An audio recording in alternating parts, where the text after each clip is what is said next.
സമ്പൂർണ്ണ വിപ്ലവം അഥവാ ടോട്ടൽ റവല്യൂഷൻ JP എന്നറിയപ്പെടുന്ന ജയപ്രകാശ് നാരായണൻ്റെതുമാണ്. ബ്രിട്ടീഷ് ഇന്ത്യയിലെ ഏറ്റവും വലിയ ഗോത്ര കലാപമാണ് സന്താൾ കലാപം എന്ന് പറയുന്നത്. ഇതിന്റെ മറ്റൊരു പേര് കമ്പനി നിയമം, company east India company act എന്ന പേരിലും ഏതറിയപ്പെടുന്നുണ്ട്? പിക്സ് ഇന്ത്യ ആക്ട് അറിയപ്പെടുന്നുണ്ട്. അതായത് ഇമ്പീരിയൽ ലെജിസ്ലേറ്റീവ് കൗൺസിൽ എന്ന പേരിൽ ഇത് അറിയപ്പെടാനായിട്ട്. ഹായ് എല്ലാവർക്കും നമസ്കാരം. സോ നമുക്ക് ഡിഗ്രി ലെവൽ പ്രാഥമിക പരീക്ഷയ്ക്ക് മുമ്പായിട്ട് ഇന്ത്യൻ ഹിസ്റ്ററി ജസ്റ്റ് ഒന്ന് റിവൈസ് ചെയ്യാം. നമുക്കറിയാം പ്രിലിംസിൽ 10 മാർക്കിനോളം ഇന്ത്യൻ ഹിസ്റ്ററിയുടെ അല്ലെങ്കിൽ മൊത്തത്തിൽ ഹിസ്റ്ററി 10 മാർക്കിനുണ്ട്.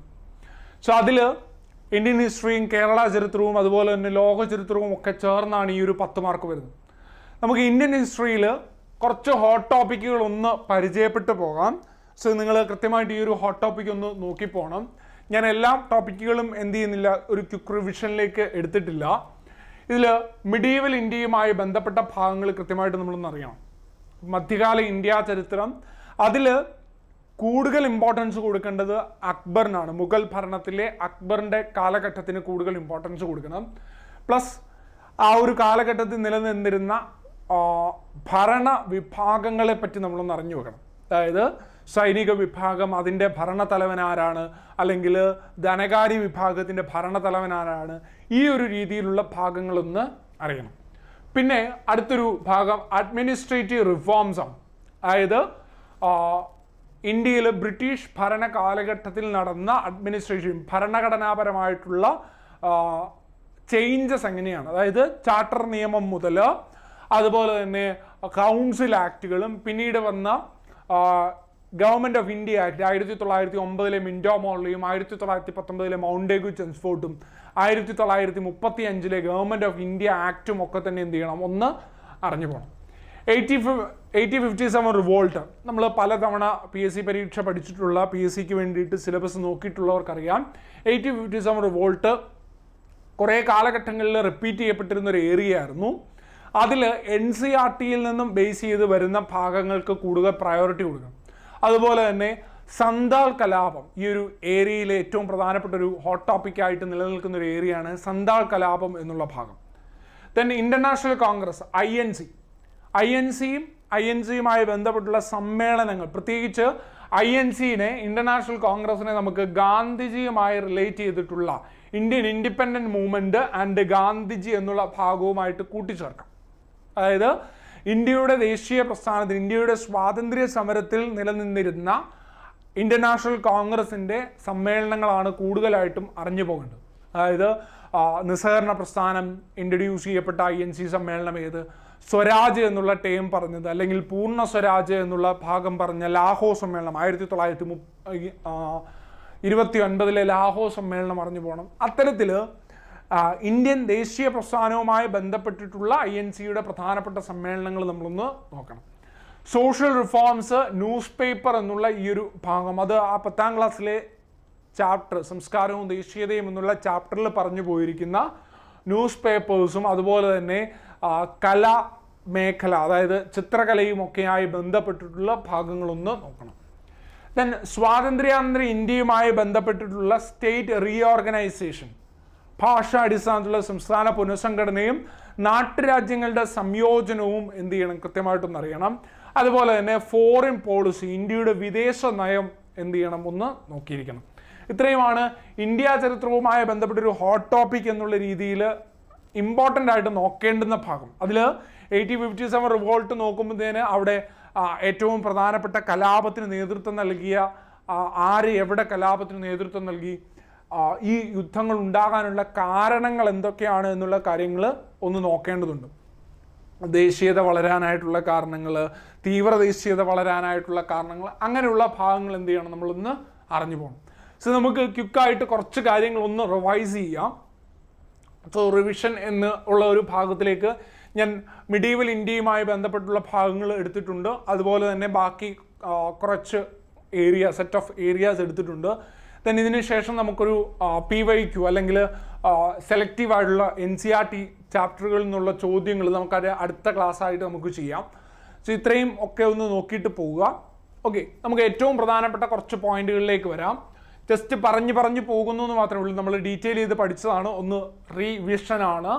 ജസ്റ്റ് നിങ്ങളുടെ ശ്രദ്ധ ഇതിലേക്കൊന്ന് കൊണ്ടുവരുന്നു. ഓക്കെ, ഏറ്റവും പ്രധാനപ്പെട്ട ആദ്യത്തെ ഒരു പോയിന്റ്, AD 712 അറബികളുടെ ആദ്യത്തെ സിന്ധ് അധിനിവേശത്തിന് നേതൃത്വം നൽകിയത്. ഇന്ത്യയിലേക്ക് അറബികളുടെ വിദേശികളായിട്ടുള്ള അറബികൾ ഇന്ത്യയിലേക്ക് കടന്നു വരുന്നു. അവരുടെ സിന്ധ് അധിനിവേശത്തിന് നേതൃത്വം നൽകിയ ഒരു പ്രധാനപ്പെട്ട വ്യക്തിയാണ് ആര്? മുഹമ്മദ് ബിൻ കാസിം എന്നുള്ളത്. ഓക്കെ, അപ്പോൾ AD 712 മുഹമ്മദ് ബിൻ കാസിം ഇന്ത്യ ആക്രമിക്കുന്നത്, സിന്ധ് അധിനിവേശം. ഓക്കെ, ഇനി അറബികൾ സിന്ധ് ആക്രമിച്ചപ്പോൾ സിന്ധിലെ രാജാവ് ആരാണ്? ദാഹിറാണ്.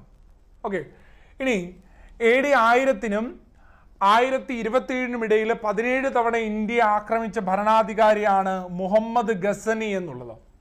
അദ്ദേഹത്തിന്റെ ഏറ്റവും പ്രസിദ്ധമായ 2 ആക്രമണങ്ങളാണ് ഗുജറാത്തിലെ സോമനാഥ ക്ഷേത്രത്തിലെ ആക്രമണം, അതുപോലെ തന്നെ AD 1018 കനൌജിലെ ആക്രമണവും മുഹമ്മദ് ഗസനിയുടെ ഏറ്റവും പ്രധാനപ്പെട്ട ആക്രമണമാണ്.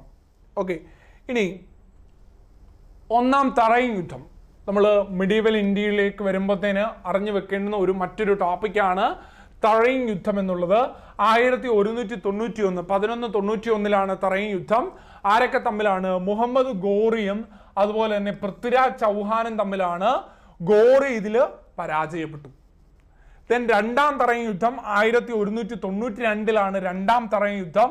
പൃഥ്വിരാജ് ചൗഹാനും ആണ് അതിൽ പരാജയപ്പെടുന്നത്. ഗോറി എന്ത് ചെയ്യുന്നു? അതിൽ വിജയിക്കുന്നു. ഇതോടുകൂടി എന്ത് ചെയ്യുന്നു? ഗോറിയുടെ കീഴടക്കിയ പ്രദേശങ്ങൾ നിയന്ത്രിക്കാനായിട്ട് അദ്ദേഹം ആരെ അയക്കുന്നു? കുത്ബുദ്ദീൻ ഐബക്കിനെ അയക്കുന്നു. അങ്ങനെ എന്ത് ചെയ്യാണ്? ഇന്ത്യയിൽ സുൽത്താനേറ്റ് രാജവംശം ഇന്ത്യയിൽ സ്ഥാപിക്കപ്പെടുന്നു. ഓക്കെ, നളന്ദ സർവകലാശാല തകർത്ത മുസ്ലിം ജനറലാണ് ബക്തിയാർ ഖിൽജി എന്നുള്ളത്. ഓക്കെ, ഇന്ത്യയിൽ സുൽത്താനേറ്റ് കാലഘട്ടത്തിലെ ഏറ്റവും പ്രോമിനൻ്റ് ആയിട്ടുള്ള ഒരു ഭരണാധികാരി അലാവുദ്ദീൻ ഖിൽജിയാണ്. അലാവുദ്ദീൻ ഖിൽജിയുടെ ഉത്തരേന്ത്യൻ ആക്രമണങ്ങൾ അറിഞ്ഞു പോകണം, എന്ത് ചെയ്യുക, നോക്കിപ്പോകാൻ. അദ്ദേഹത്തിന്റെ ഏറ്റവും പ്രധാനപ്പെട്ട 3 ആക്രമണങ്ങളാണ് ഗുജറാത്തിലും രാജസ്ഥാനും മാൾവ എന്നിവിടങ്ങളിൽ അദ്ദേഹം ആക്രമണം നടത്തി. ഗുജറാത്തിലെ 1299 ആക്രമണം നടത്തിയത്. ഏറ്റവും പ്രധാനപ്പെട്ട ലക്ഷ്യം സ്വത്ത് കൈവശപ്പെടുത്തുക, മധ്യപൂർവ്വ ദേശത്തു നിന്നും കുതിരകളെ കൊണ്ടുവരിക എന്നുള്ളതാണ്. അപ്പം ഗുജറാത്ത് എന്നുള്ളത് ഒരു പോർട്ടാണ്, ഏറ്റവും പ്രധാനപ്പെട്ട ഒരു തുറമുഖ പ്രദേശമാണ്. അപ്പം ഗുജറാത്തിലേക്ക് അറേബ്യൻ നാടുകളിൽ നിന്നുള്ള കുതിരകൾ ഗുജറാത്ത് എന്നുള്ള പോർട്ടിലാണ് വരുന്നത്. അവിടെ നിന്ന് മറ്റാരും അത് കൊണ്ടുപോകാതെ സുരക്ഷിതമായിട്ട് തൻ്റെ രാജ്യത്തിലേക്ക് വിന്യസിപ്പിക്കാൻ വേണ്ടിയിട്ടാണ് അലാവുദ്ദീൻ ഖിൽജി ഗുജറാത്തിനെ ആക്രമിക്കുന്നത്. അതുപോലെ തന്നെ ഗുജറാത്തിലുള്ള സമ്പത്ത് കൊള്ളയടിക്കുക അല്ലെങ്കിൽ സമ്പത്ത് കൈവശപ്പെടുത്തുക എന്നുള്ളൊരു ലക്ഷ്യവും അലാവുദ്ദീൻ ഖിൽജിക്കുണ്ടായിരുന്നു. ദെൻ രാജസ്ഥാന്റെ ആക്രമണം. രാജസ്ഥാൻ ആക്രമിച്ചത് ഗുജറാത്തുമായുള്ള ആശയവിനിമയം സുഗമമാക്കുക എന്ന ലക്ഷ്യത്തോടു കൂടിയാണ് 1301 രാജസ്ഥാൻ ആക്രമിക്കുന്നത്. മാൾവ ആക്രമിക്കുന്നത് ഗുജറാത്തിലേക്കുള്ള പാതയുടെ നിയന്ത്രണം നേടിയെടുക്കുന്നതിനാണ്. അതുപോലെ തന്നെ ദക്ഷിണേന്ത്യയിലേക്കുള്ള ഒരു പ്രവേശന കവാടം എന്ന പേരിൽ മാൾവയെ സജ്ജമാക്കുക എന്ന ലക്ഷ്യത്തോടു കൂടിയാണ് 1305 മാൾവ അലാവുദ്ദീൻ ഖിൽജി ആക്രമിക്കുന്നത്. ഹിന്ദു സ്ത്രീയെ വിവാഹം കഴിച്ച ആദ്യ ഇന്ത്യയിലെ ഭരണാധികാരിയാണ് അലാവുദ്ദീൻ ഖിൽജി. കമലാദേവി എന്ന ഗുജറാത്തിലെ രാജാവിന്റെ വിധവയാണ് അലാവുദ്ദീൻ ഖിൽജി വിവാഹം കഴിക്കുന്നത്. ദക്ഷിണേന്ത്യയെ ആക്രമിച്ച ആദ്യ സുൽത്താൻ അലാവുദ്ദീൻ ഖിൽജിയാണ്. ദക്ഷിണേന്ത്യൻ ആക്രമണത്തിന് നേതൃത്വം നൽകിയ സൈനികൻ ആരാണ്? മാലിക് കാഫറാണ്. മാലിക് കാഫറിന്റെ നേതൃത്വത്തിലാണ് അലാവുദ്ദീൻ ഖിൽജി ദക്ഷിണേന്ത്യ ആക്രമിക്കുന്നത്. ഓക്കെ, അപ്പോൾ അലാവുദ്ദീൻ ഖിൽജിയുമായി ബന്ധപ്പെട്ട ആ ഒരു പോയിന്റുകൾ അവിടെ ഒന്ന് ഓർത്ത് വെക്കുക. മാലിക് കാഫർ ആക്രമിച്ച ആദ്യ ദക്ഷിണേന്ത്യൻ പ്രദേശമാണ് ദേവഗിരി എന്നുള്ളത്, ദൗലതാബാദ് എന്നുള്ളത്. ഇനി അലാവുദ്ദീൻ ഖിൽജിയുടെ ദക്ഷിണേന്ത്യൻ ആക്രമണം ഏതൊക്കെയാണ്? ദേവഗിരി, അവിടെ റായ് രാമചന്ദ്രയെ പരാജയപ്പെടുത്തി. വാറങ്കലിലെ പ്രതാപരുദ്രദേവനെ പരാജയപ്പെടുത്തി. ദ്വാരസമുദ്രത്തില് വീരബല്ലാദേവനെ പരാജയപ്പെടുത്തി. മധുരയിലെ പാണ്ഡ്യന്മാരെ പരാജയപ്പെടുത്തി. അടുത്തൊരു ചോദ്യത്തിലേക്ക് വരാം. മുൻ വർഷങ്ങളിൽ ചോദിച്ചിരിക്കുന്ന ഒരു ചോദ്യമാണിത്. താഴെ തന്നിരിക്കുന്ന യുദ്ധങ്ങളിൽ ഏതാണ് ശരിയായി ചേരാത്തത്? ഓക്കെ, അപ്പം നോട്ട് കറക്റ്റ് മാച്ച് എന്നുള്ളതാണ്. അപ്പം തറൈൻ യുദ്ധം, ഒന്നാം തറൈൻ യുദ്ധം 1191. സോ ഇവിടെ തറൈൻ യുദ്ധത്തെ പറഞ്ഞിട്ടുള്ളൂ. തറൈൻ യുദ്ധങ്ങൾ 2 ഉണ്ട്. ഒന്ന് 1191 മറ്റൊന്ന് 1192 എന്ത് ചെയ്യപ്പെട്ടിട്ടുണ്ട്? തറൈൻ യുദ്ധങ്ങളുണ്ട്. സോ അത് ശരിയായിട്ട് അവിടെ മാച്ച് ചെയ്യുന്നു. പാനിപ്പത്ത് യുദ്ധം, ഒന്നാം പാനിപ്പത്ത് യുദ്ധം 1526 ബണ്ടി ബാഷ് യുദ്ധം 1760 ഹൽഡിഗഡ്ഡി യുദ്ധം 1581 എന്ന് പറയുന്നു. ഇവിടെ ഡി ആണ് റോങ് ആയിട്ട് വരുന്നത്. സോ അതിൻ്റെ എക്സ്പ്ലനേഷൻ, തറൈ യുദ്ധം നമ്മൾ കൃത്യമായിട്ട് പറഞ്ഞു, രണ്ടാം തറൈ യുദ്ധവും നമ്മൾ പറഞ്ഞിരുന്നു. പാനിപ്പത്ത് യുദ്ധം AD 526 ഒന്നാം പാനിപ്പത്ത് യുദ്ധം നടന്നത്. മുഹമ്മദ് ബാബറും അതുപോലെ തന്നെ ലോധി ഡൈനാസ്റ്റിയിലെ സുൽത്താനയിലെ അവസാനത്തെ രാജവംശമാണ് ലോധി രാജവംശം.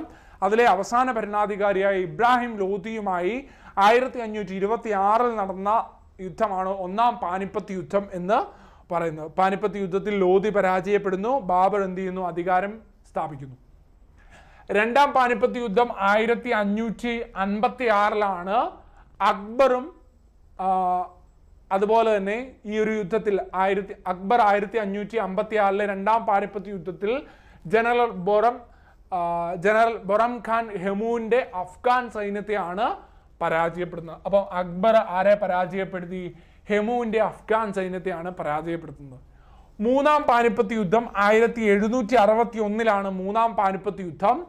അവിടെ സദാശിവ റാവു നയിച്ച മറാത്ത സൈന്യത്തെ അഹമ്മദ് ഷാ അക്ബാലി നയിച്ച അഫ്ഗാൻ സൈന്യവുമായി ഏറ്റുമുട്ടി. അപ്പം സദാശിവ റാവു നയിച്ച മറാത്ത സൈന്യം അഹമ്മദ് ഷാ അക്ബാലി നയിച്ച അഫ്ഗാൻ സൈന്യവുമായിട്ടാണ് ഏറ്റുമുട്ടിയത്. ഇതിൽ അഹമ്മദ് ഷാ അക്ബാലിയാണ് വിജയിക്കുന്നത്.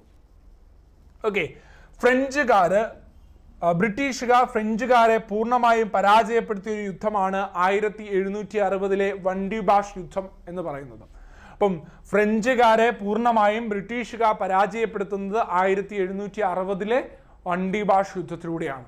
ഓക്കെ, ഇനി ഹൽദിഗഡ്ഡി യുദ്ധമായിരുന്നു അവിടെ റോങ് ആയിട്ട് വന്നത്. അവിടെയാണ് ഞാൻ തുടക്കത്തിൽ തന്നെ പറഞ്ഞിരുന്ന ഒരു പ്രധാനപ്പെട്ട ഹോട്ട് ടോപ്പിക് ആയിട്ട് പറയുന്ന ഒരു ഭാഗമാണ് മിഡീവൽ ഇന്ത്യയിൽ അക്ബറുമായി ബന്ധപ്പെട്ട ഏരിയ.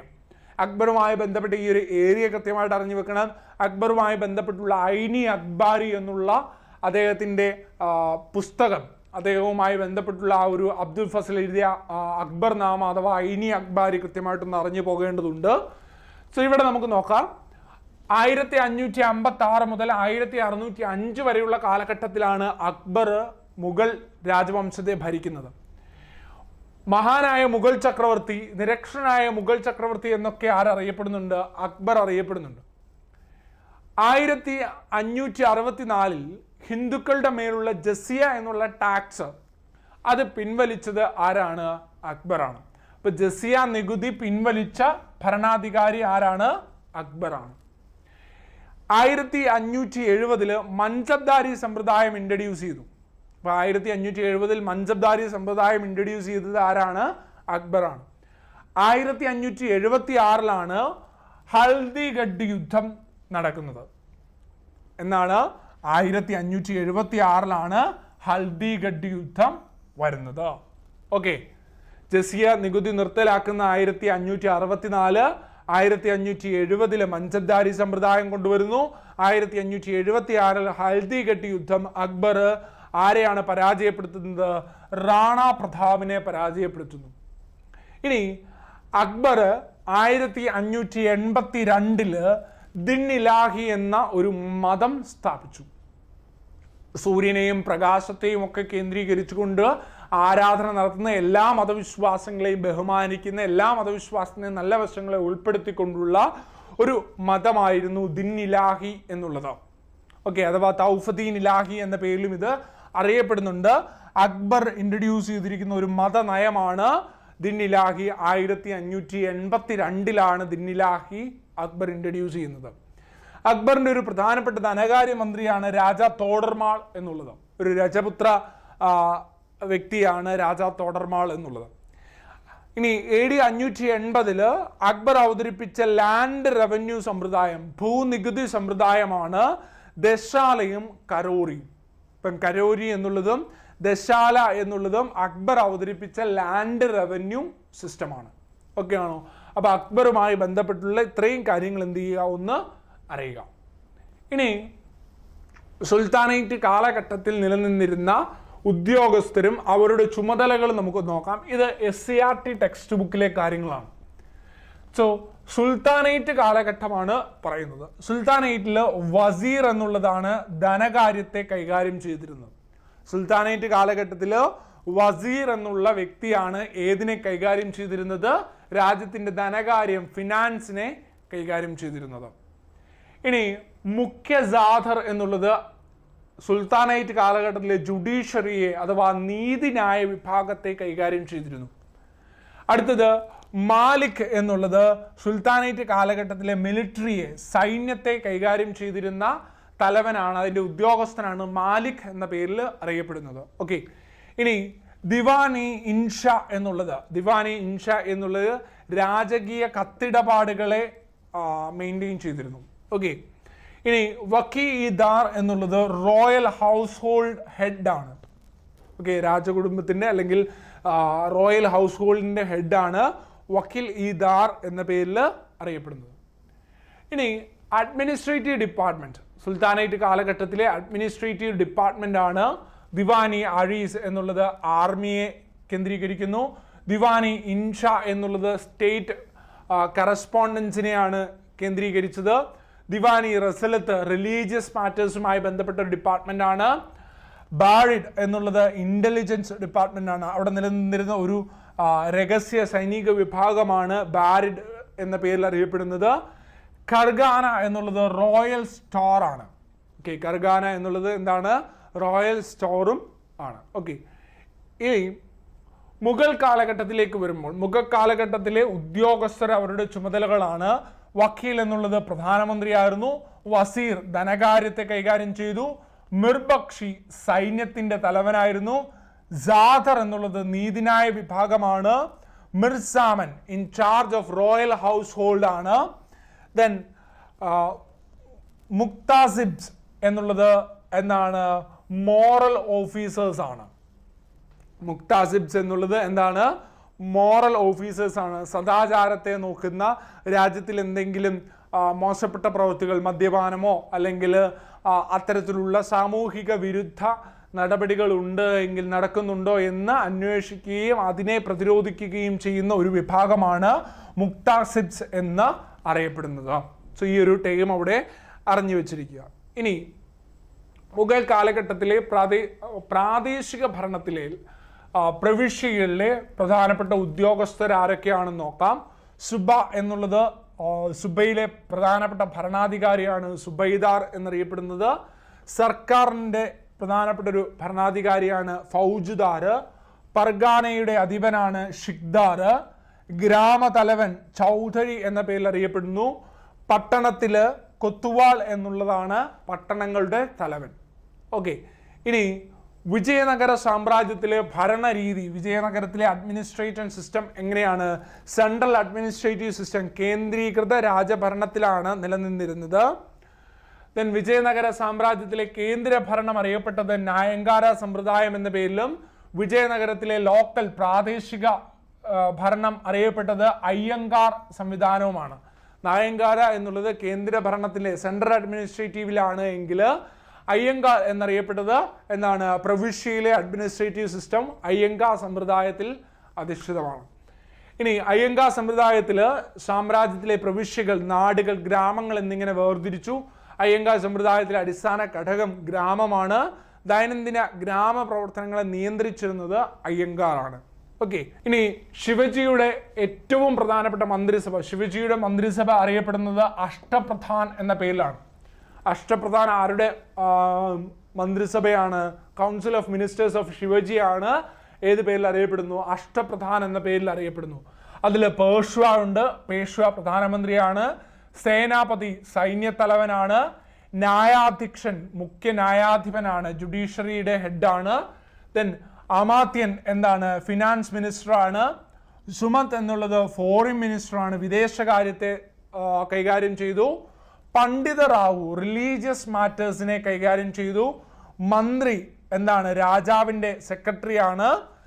സജീവൻ എന്നുള്ളത് രാജകീയ കത്തിടപാടുകളെ നിയന്ത്രിച്ചിരുന്നു.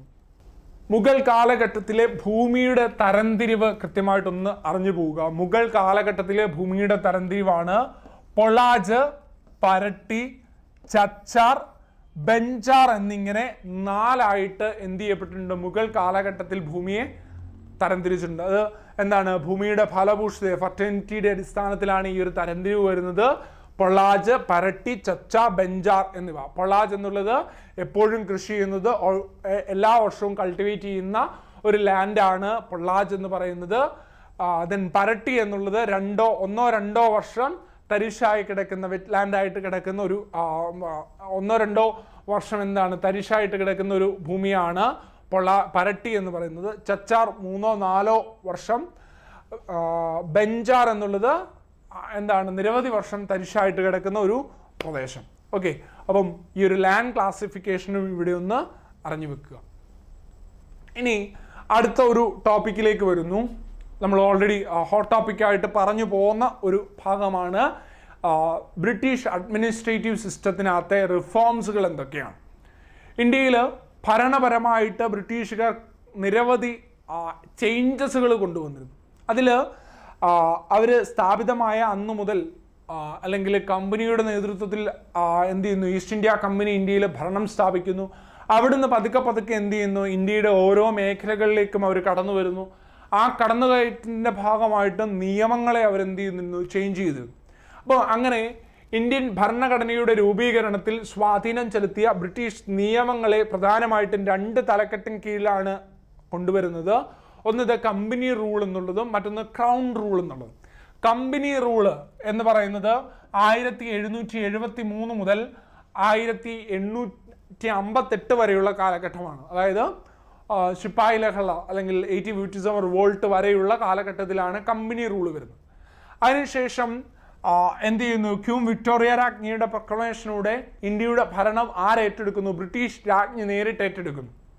അതാണ് ക്രൗൺ റൂൾ എന്ന പേരിൽ അറിയപ്പെടുന്നത്. 1858 മുതൽ 1947 വരെയുള്ള കാലഘട്ടം. ഇനി ഇതിൽ കമ്പനി നിയമത്തിന്റെ പരിധിയിൽ വരുന്നതാണ് regulating act. 1773 regulating act. Then 1784 Pitt's India act. Charter ആക്ടുകൾ 1793, 1813, 1833, 1853 എന്നീ വർഷങ്ങളിൽ വന്ന ചാർട്ടർ ആക്ടുകൾ. ഇവയെല്ലാം ഏതിൻ്റെ പരിധിയിൽ വരുന്നതാണ്? കമ്പനി റൂളിൻ്റെ പരിധിയിൽ വരുന്നതാണ്. ഓക്കെ, ഇനി ഇതിനകത്തെ കുറച്ച് കാര്യങ്ങൾ നമുക്കൊന്ന് ഡീറ്റെയിൽ ചെയ്ത് നോക്കാം, ഒന്ന് റിവൈസ് ചെയ്ത് പോകാം. സോ ഇത് റിവിഷനാണ്, അതുകൊണ്ട് തന്നെയാണ് വളരെ വേഗത്തിൽ കാര്യങ്ങൾ പറഞ്ഞു പോകുന്നത്. നമുക്കത് ഫുൾ പഴയ പോലെ തന്നെ സിലബസ് ഫുൾ എന്ത് ചെയ്യാൻ പറ്റില്ല, കഥ പോലെ ഇങ്ങനെ മൊത്തം പറഞ്ഞു പോകാനായിട്ട് പറ്റില്ല. അതിൽ പിക്ക് ചെയ്യുന്ന ചില ടോപ്പിക്കുകൾ മാത്രം സെലക്ട് ചെയ്താണ് നിങ്ങളിലേക്ക് എത്തിച്ചിരിക്കുന്നത്. അപ്പോൾ അതുകൊണ്ട് തന്നെ നിങ്ങൾക്ക് ചിലപ്പോൾ ഒരു കണ്ടിന്യൂറ്റിയുടെ കുറവുണ്ടാകാം. കാര്യം നിങ്ങളിത് പഠിച്ചിട്ടിരിക്കുന്നവരാണ്, നിങ്ങളിലേക്കൊരു റിവിഷനാണ് ഈ ഒരു ഭാഗം വരുന്നത്. സോ റെഗുലേറ്റിംഗ് ആക്ട് 1773 ആണ്. ഇംഗ്ലീഷ് ഈസ്റ്റ് ഇന്ത്യ കമ്പനിയുടെ പ്രവർത്തനം മെച്ചപ്പെടുത്തുന്നതിനും കമ്പനിയെ നിയന്ത്രിക്കുന്നതിനുമായി ബ്രിട്ടീഷ് പാർലമെന്റ് പാസാക്കിയ ആദ്യ നിയമം. അപ്പം ഈസ്റ്റ് ഇന്ത്യ കമ്പനിയെ കൺട്രോൾ ചെയ്യുന്നതിന് വേണ്ടിയിട്ട് ബ്രിട്ടീഷ് പാർലമെന്റ് ഇൻട്രൊഡ്യൂസ് ചെയ്ത ഫസ്റ്റ് ലോ അതാണ് ഏതെന്ന് പറയുന്നത്? റെഗുലേറ്റിംഗ് ആക്ട് എന്ന് പറയുന്നത്. ഇനി ഈസ്റ്റ് ഇന്ത്യ കമ്പനിയുടെ രാഷ്ട്രീയവും ഭരണപരവുമായ നിയന്ത്രണ രേഖകൾ ഈ നിയമത്തിൽ നിർവചിക്കപ്പെടുന്നു. ഇപ്പം ഈസ്റ്റ് ഇന്ത്യ കമ്പനിയുടെ പൊളിറ്റിക്കൽ, അതുപോലെ തന്നെ അതിൻ്റെ അഡ്മിനിസ്ട്രേഷൻ, ഇവയൊക്കെയായി ബന്ധപ്പെട്ടിട്ടുള്ള ആക്റ്റുകൾ പറയപ്പെടുന്ന, അതിൻ്റെ വ്യവസ്ഥകൾ പറയപ്പെടുന്ന ഒരു രേഖയാണ് ഏതെന്ന് പറയുന്നത്? റെഗുലേറ്റിംഗ് ആക്ട് എന്ന് പറയുന്നത്. ഇനി റെഗുലേറ്റിംഗ് ആക്ട് പ്രകാരം ഗവർണർ ഓഫ് ബംഗാൾ എന്നത് ഗവർണർ ജനറൽ ഓഫ് ബംഗാൾ എന്നായി. ഓക്കെ, റെഗുലേറ്റിംഗ് ആക്ട് പ്രകാരം അതുവരെ ഗവർണർ ഓഫ് ബംഗാൾ എന്നറിയപ്പെട്ടിരുന്നത് റെഗുലേറ്റിംഗ് ആക്ട് പ്രകാരം എന്തായിട്ട് മാറി? ഗവർണർ ജനറൽ ഓഫ് ബംഗാൾ ആയിട്ട് മാറി. ഓക്കെ, അപ്പം ഗവർണർ ജനറൽ ഓഫ് ബംഗാൾ നിലവിൽ വരുന്നത് ഏതിലൂടെയാണ്? റെഗുലേറ്റിംഗ് ആക്ട് പ്രകാരമാണ്. ആദ്യത്തെ ഗവർണർ ജനറലായി വാറൻ ഹേസ്റ്റിങ്സ് നിയമിതമാകുന്നു. ഓക്കെ, അപ്പൊ റെഗുലേറ്റിംഗ് ആക്ട് പ്രകാരം ഗവർണർ ജനറൽ ഓഫ് ബംഗാൾ എന്ന പേരിൽ നിയമിക്കപ്പെടുന്നത് ആരാണ്? വാറൻ ഹേസ്റ്റിങ്സ് ആണ്. ഇനി ബ്രിട്ടീഷ് ഇന്ത്യയിലെ ആദ്യത്തെ സുപ്രീം കോടതി സ്ഥാപിതമാകാൻ കാരണമായ നിയമവും ഏത് തന്നെയാണ്? റെഗുലേറ്റിംഗ് ആക്ട് ആണ്. അപ്പോൾ സുപ്രീം കോർട്ട് എന്നുള്ള സിസ്റ്റം ഇന്ത്യയിലേക്ക് കൊണ്ടുവരുന്നത് ഏത് ആക്ടിലൂടെയാണ്? റെഗുലേറ്റിംഗ് ആക്ടിലൂടെയാണ്. ഓക്കെ, ഇന്ത്യയിൽ സുപ്രീം കോടതി സ്ഥാപിതമായത് 1774 കൽക്കത്തയിൽ സുപ്രീം കോടതി സ്ഥാപിതമായി. ഈ ഒരു പോയിന്റ് ഇവിടെ അറിഞ്ഞു വെച്ചിരിക്കണം. ഇന്ത്യയിൽ സുപ്രീം കോർട്ട് എന്നാണ് സ്ഥാപിക്കപ്പെട്ടിരിക്കുന്നത്? 1774. ഏത് ആക്ടിലൂടെ? റെഗുലേറ്റിംഗ് ആക്ടിലൂടെ. ഓക്കെ, 1773 റെഗുലേറ്റിംഗ് ആക്ടിന്റെ അപാകതകൾ പരിഹരിക്കുന്നതിനായിട്ട് 1781 ബ്രിട്ടീഷ് പാർലമെന്റ് പാസ്സാക്കിയ നിയമമാണ് അമെൻഡിംഗ് ആക്ട് എന്ന പേരിൽ അറിയപ്പെടുന്നത്. ഓക്കെ, ഇത് ആക്ട് ഓഫ് സെറ്റിൽമെന്റ് എന്നും പറയുന്നുണ്ട്. ഇതിൽ നിന്നും ഈ അമെൻഡിംഗ് ആക്ട് അല്ലെങ്കിൽ ആക്ട് ഓഫ് സെറ്റിൽമെന്റിന്റെ പരിധിയിൽ നിന്നുകൊണ്ട് തന്നെയാണ് പിക്സ് ഇന്ത്യ ആക്ടും വരുന്നത്. ഓക്കെ, ഇനി Pitt's India act 1784 Pitt's India act വരുന്നത്. ഇതിന്റെ മറ്റൊരു പേര് കമ്പനി നിയമം, ഈസ്റ്റ് ഇന്ത്യ കമ്പനി ആക്ട് എന്ന പേരിലും ഏതറിയപ്പെടുന്നുണ്ട്? പിക്സ് ഇന്ത്യ ആക്ട് അറിയപ്പെടുന്നുണ്ട്. 73 റെഗുലേറ്റിംഗ് നിയമത്തിന്റെ പോരായ്മകൾ പരിഹരിക്കുന്നതിന് വേണ്ടിയിട്ട് ബ്രിട്ടീഷ് പാർലമെന്റ് പുതുക്കി പാസ്സാക്കിയ ആ അമെൻഡിംഗ് ആക്ടിനെയും പുതുക്കി പാസ്സാക്കിയ ഒരു നിയമമാണ് പിക്സ് ഇന്ത്യ നിയമം എന്ന് പറയുന്നത്. പിക്സ് ഇന്ത്യ നിയമം പാസ്സാക്കുന്ന സമയത്തെ പ്രധാനമന്ത്രി വില്യം പിറ്റ് ആണ്. പിക്സ് ഇന്ത്യ നിയമം പാസ്സാക്കുന്ന സമയത്തെ ഗവർണർ ജനറൽ വാറൻ ഹേസ്റ്റിങ്സ് ആണ്. ഈസ്റ്റ് ഇന്ത്യ കമ്പനിയുടെ വാണിജ്യ രാഷ്ട്രീയ പ്രവർത്തനങ്ങൾ തമ്മിൽ വേർതിരിച്ച നിയമമാണ് പിക്സ് ഇന്ത്യ ആക്ട്. എന്താണ്? ഈസ്റ്റ് ഇന്ത്യ കമ്പനിയുടെ വാണിജ്യ അതുപോലെ തന്നെ രാഷ്ട്രീയ പ്രവർത്തനങ്ങളെ, പൊളിറ്റിക്കൽ ആയിട്ടുള്ള പ്രവർത്തനങ്ങളെയും അതുപോലെ തന്നെ ട്രേഡുമായി ബന്ധപ്പെട്ടിട്ടുള്ള പ്രവർത്തനങ്ങളെയും എന്ത് ചെയ്യുന്നു? വേർതിരിക്കുന്ന ഒരു നിയമമായിട്ട് ഏത് വരുന്നു? പിക്സ് ഇന്ത്യ ആക്ട് വരുന്നു. ഓക്കെ, ഇനി നോക്കിക്കേ, ഇന്ത്യയുടെ തലസ്ഥാനം കൊൽക്കത്തയിലേക്ക് ഏകീകരിക്കപ്പെട്ട നിയമവും ഏതാണ്? പിക്സ് ഇന്ത്യ നിയമമാണ്. സോ ഇന്ത്യയുടെ ക്യാപിറ്റൽ ആയിട്ട് കൊൽക്കത്തയിലേക്ക് ഏകീകരിക്കപ്പെട്ട ബ്രിട്ടീഷ് ഇന്ത്യയുടെ ക്യാപിറ്റൽ എന്നുള്ള രീതിയിൽ കൊൽക്കത്തയെ ഏകീകരിച്ചത് ഏത് നിയമമാണ്? പിക്സ് ഇന്ത്യ ആക്ട് ആണ്. റെഗുലേറ്റിംഗ് ആക്ട് പ്രകാരമാണ് 1774 സുപ്രീം കോടതി കൊൽക്കത്തയിൽ സ്ഥാപിക്കപ്പെടുന്നത്. ഓക്കെ, ഇനി ചാർട്ടർ ആക്ടുകൾ വളരെ പ്രധാനപ്പെട്ടതാണ്. 1793 ഒന്നാം ചാർട്ടർ ആക്ട് കമ്പനിയുടെ വ്യാപാര കുത്തക 20 വർഷത്തേക്ക് കൂടി പുതുക്കി കൊടുക്കുവാൻ ആക്ട് വ്യവസ്ഥ ചെയ്തു. അപ്പം ഈസ്റ്റ് ഇന്ത്യ കമ്പനിയുടെ ട്രേഡ് പോളിസി എന്ത് ചെയ്യുന്നു? ഒരു 20 വർഷത്തേക്ക് ഇന്ത്യയുടെ വ്യാപാരം അല്ലെ ഏഷ്യയുടെ വ്യാപാരത്തിന്റെ ആ ഒരു monopoly, trade monopoly east India കമ്പനിക്ക് 20 വർഷത്തേക്ക് 1793 ചാർട്ടർ ആക്ട് പ്രകാരം ലഭിച്ചു. ഇനി 1813 20 വർഷങ്ങൾക്ക് ശേഷം, ഒന്നാം ചാർട്ടർ ആക്ടിന് ശേഷം 20 വർഷങ്ങൾക്ക് ശേഷം എന്ത് ചെയ്തു? രണ്ടാം ചാർട്ടർ ആക്ട് വരുന്നു. ഈ രണ്ടാം ചാർട്ടർ ആക്ട് ഈസ്റ്റ് ഇന്ത്യ കമ്പനിയുടെ വ്യാപാര കുത്തക അവസാനിപ്പിച്ചു. അപ്പം ആ ഒരു ട്രേഡ് മോണോപോളിയെ എന്ത് ചെയ്യുന്നു? ഈസ്റ്റ് ഇന്ത്യ കമ്പനിയുടെ ട്രേഡ് മോണോപോളിയെ 1813 ചാർട്ടർ ആക്ട് പ്രകാരം അവസാനിപ്പിക്കുന്നു. എന്നാൽ ചൈനയുമായുള്ള ടീ ട്രേഡ്, തേയില വ്യാപാരം 20 വർഷത്തേക്ക് കൂടി തുടരുവാൻ അനുവദിച്ചു. ബാക്കിയുള്ള ട്രേഡുകളെല്ലാം അവസാനിപ്പിച്ചു. ചൈനയുമായിട്ട് നിലനിന്നിരുന്ന തേയില വ്യാപാരത്തെ 20 വർഷത്തേക്കും കൂടി എന്ത് ചെയ്തു? നീട്ടിക്കൊടുത്തു. ഏത് ആക്ട് പ്രകാരം? 1813 രണ്ടാം ചാർട്ടർ ആക്ട് പ്രകാരം. ഓക്കെ, ഇനി 1833 ആയപ്പോൾ ചൈനയുമായിട്ടൊരു 20 വർഷം കൂടെ കൊടുത്തിരുന്നു. ആ 20 വർഷവും 1833 ആകുമ്പോൾ അവസാനിക്കുന്നു. 1833 ചാർട്ടർ ആക്ട് അറിയപ്പെടുന്ന മറ്റൊരു പേരാണ് സെന്റ് ഹെലന ആക്ട് എന്ന പേരിൽ അറിയപ്പെടുന്നു. Saint Helena act charter act തന്നെയാണ്. ഈ ഒരു ചാർട്ടർ ആക്ട് പ്രകാരം ഏറ്റവും പ്രധാനപ്പെട്ടത് 1833 ഈ ഒരു ചാർട്ടർ ആക്ട് നിയമം പാസ്സാക്കുന്ന സമയത്തെ ഗവർണർ ജനറൽ ആരാണ്? വില്യം ബെൻഡിക് പ്രഭുവാണ്. നേരത്തെ നമ്മൾ ബംഗാളിലെ ഗവർണർ ജനറൽ എന്നുള്ളൊരു ടേം പറഞ്ഞിരുന്നു. ഗവർണർ ജനറൽ ഓഫ് ബംഗാൾ എന്നുള്ള ഒരു ടേം. ആ ബംഗാൾ ഗവർണറെ ഗവർണർ ജനറൽ ഓഫ് ഇന്ത്യ എന്ന പേരിലേക്ക് മാറ്റുന്നു. ഓക്കെ, 1833 ചാർട്ടർ ആക്ട് പ്രകാരമാണ് ബംഗാൾ ഗവർണർ ഏത് പേരിലേക്ക് വരുന്നു? അദ്ദേഹത്തിന്റെ സ്ഥാനപ്പേര് മാറുന്നു. ഏത് സ്ഥാനപ്പേരിലേക്ക് വരുന്നു? ഗവർണർ ജനറൽ ഓഫ് ഇന്ത്യ എന്ന പദവിയിലേക്ക് മാറ്റുന്നു. ഓക്കെ, 1833 ചാർട്ടർ നിയമപ്രകാരമാണ് അത്തരത്തിലൊരു ചേഞ്ച് വരുന്നത്. ഈ നിയമപ്രകാരം വില്യം ബെൻഡിക് പ്രഭു ഇന്ത്യയിലെ ആദ്യത്തെ ഗവർണർ ജനറൽ ആയിട്ട് വരുന്നു. ഓക്കെ ആണല്ലോ. ഇനി ബ്രിട്ടീഷ് ഇന്ത്യയിൽ ആദ്യമായി നിയമിച്ച കമ്മീഷൻ ആദ്യമായി നിയമ കമ്മീഷൻ, ഒരു ലോ കമ്മീഷനെ രൂപീകരിച്ചത് 1833 ചാർട്ടർ നിയമപ്രകാരമാണ്. ഈ കമ്മീഷന്റെ തലവൻ ലോർഡ് മെക്കാളെയാണ്. ഇന്ത്യൻ നിയമങ്ങളെ ആദ്യമായി ക്രോഡീകരിച്ച വ്യക്തിയും ലോർഡ് മെക്കാളെയാണ്. 1833 ചാർട്ടർ നിയമം ചൈനയുമായിട്ടുള്ള ടീ ട്രേഡിനെ എന്ത് ചെയ്തു? അവസാനിപ്പിച്ചു. ആ ടീ ട്രേഡിന്റെ മോണോപോളിയും എന്ത് ചെയ്തു? അവസാനിപ്പിച്ചു. ഇനി 1853 മറ്റൊരു ചാർട്ടർ നിയമം വന്നു. ഇന്ത്യയിലെ എല്ലാ ഒഴിവുകളിലേക്കുള്ള മത്സര പരീക്ഷകളിലൂടെ നിയമനം നടത്തുവാൻ വ്യവസ്ഥ ചെയ്തു. ഇന്ത്യൻ സിവിൽ സർവീസിന് തുടക്കം കുറിക്കുന്നത് 1853 ചാർട്ടർ ആക്ടിലൂടെയാണ്. ഹായ് എല്ലാവർക്കും നമസ്കാരം. സോ നമുക്ക് ഡിഗ്രി ലെവൽ പ്രാഥമിക പരീക്ഷയ്ക്ക് മുമ്പായിട്ട് ഇന്ത്യൻ ഹിസ്റ്ററി ജസ്റ്റ് ഒന്ന് റിവൈസ് ചെയ്യാം. നമുക്കറിയാം പ്രിലിംസിൽ 10 മാർക്കിനോളം ഇന്ത്യൻ ഹിസ്റ്ററിയുടെ അല്ലെങ്കിൽ മൊത്തത്തിൽ ഹിസ്റ്ററി 10 മാർക്കിനുണ്ട്. സോ അതിൽ ഇന്ത്യൻ ഹിസ്റ്ററിയും കേരള ചരിത്രവും അതുപോലെ തന്നെ ലോക ചരിത്രവും ഒക്കെ ചേർന്നാണ് ഈ ഒരു 10 മാർക്ക് വരുന്നത്. നമുക്ക് ഇന്ത്യൻ ഹിസ്റ്ററിയിൽ കുറച്ച് ഹോട്ട് ടോപ്പിക്കുകൾ പരിചയപ്പെട്ടു പോകാം.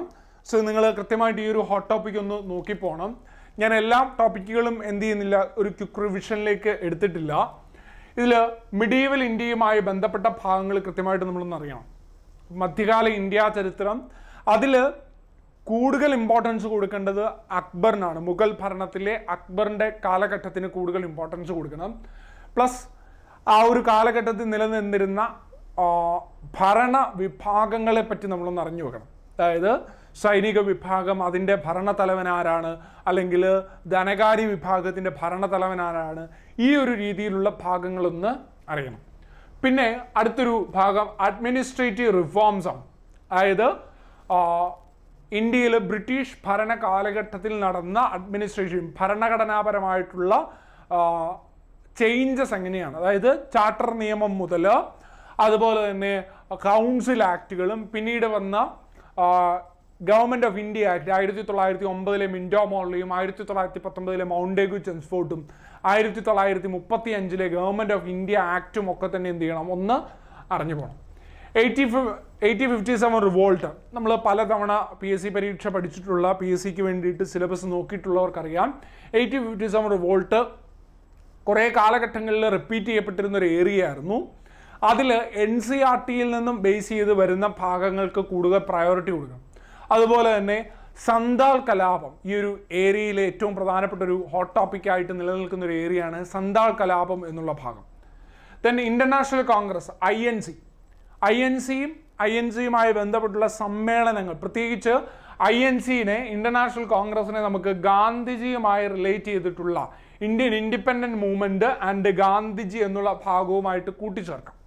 അതായത് ഇന്ത്യയുടെ ദേശീയ പ്രസ്ഥാനത്തിന്, ഇന്ത്യയുടെ സ്വാതന്ത്ര്യ സമരത്തിൽ നിലനിന്നിരുന്ന ഇന്റർനാഷണൽ കോൺഗ്രസിൻ്റെ സമ്മേളനങ്ങളാണ് കൂടുതലായിട്ടും അറിഞ്ഞു പോകേണ്ടത്. അതായത് നിസ്സഹകരണ പ്രസ്ഥാനം ഇൻട്രൊഡ്യൂസ് ചെയ്യപ്പെട്ട INC സമ്മേളനം ഏത്, സ്വരാജ് എന്നുള്ള ടേം പറഞ്ഞത് അല്ലെങ്കിൽ പൂർണ്ണ സ്വരാജ് എന്നുള്ള ഭാഗം പറഞ്ഞ ലാഹോർ സമ്മേളനം 1929 ലാഹോർ സമ്മേളനം അറിഞ്ഞു പോകണം. അത്തരത്തിൽ ഇന്ത്യൻ ദേശീയ പ്രസ്ഥാനവുമായി ബന്ധപ്പെട്ടിട്ടുള്ള INCയുടെ പ്രധാനപ്പെട്ട സമ്മേളനങ്ങൾ നമ്മളൊന്ന് നോക്കണം. സോഷ്യൽ റിഫോംസ്, ന്യൂസ് പേപ്പർ എന്നുള്ള ഈ ഒരു ഭാഗം, അത് ആ 10ാം ക്ലാസ്സിലെ ചാപ്റ്റർ സംസ്കാരവും ദേശീയതയും എന്നുള്ള ചാപ്റ്ററിൽ പറഞ്ഞു പോയിരിക്കുന്ന ന്യൂസ് പേപ്പേഴ്സും അതുപോലെ തന്നെ കലാ മേഖല, അതായത് ചിത്രകലയും ഒക്കെയായി ബന്ധപ്പെട്ടിട്ടുള്ള ഭാഗങ്ങളൊന്ന് നോക്കണം.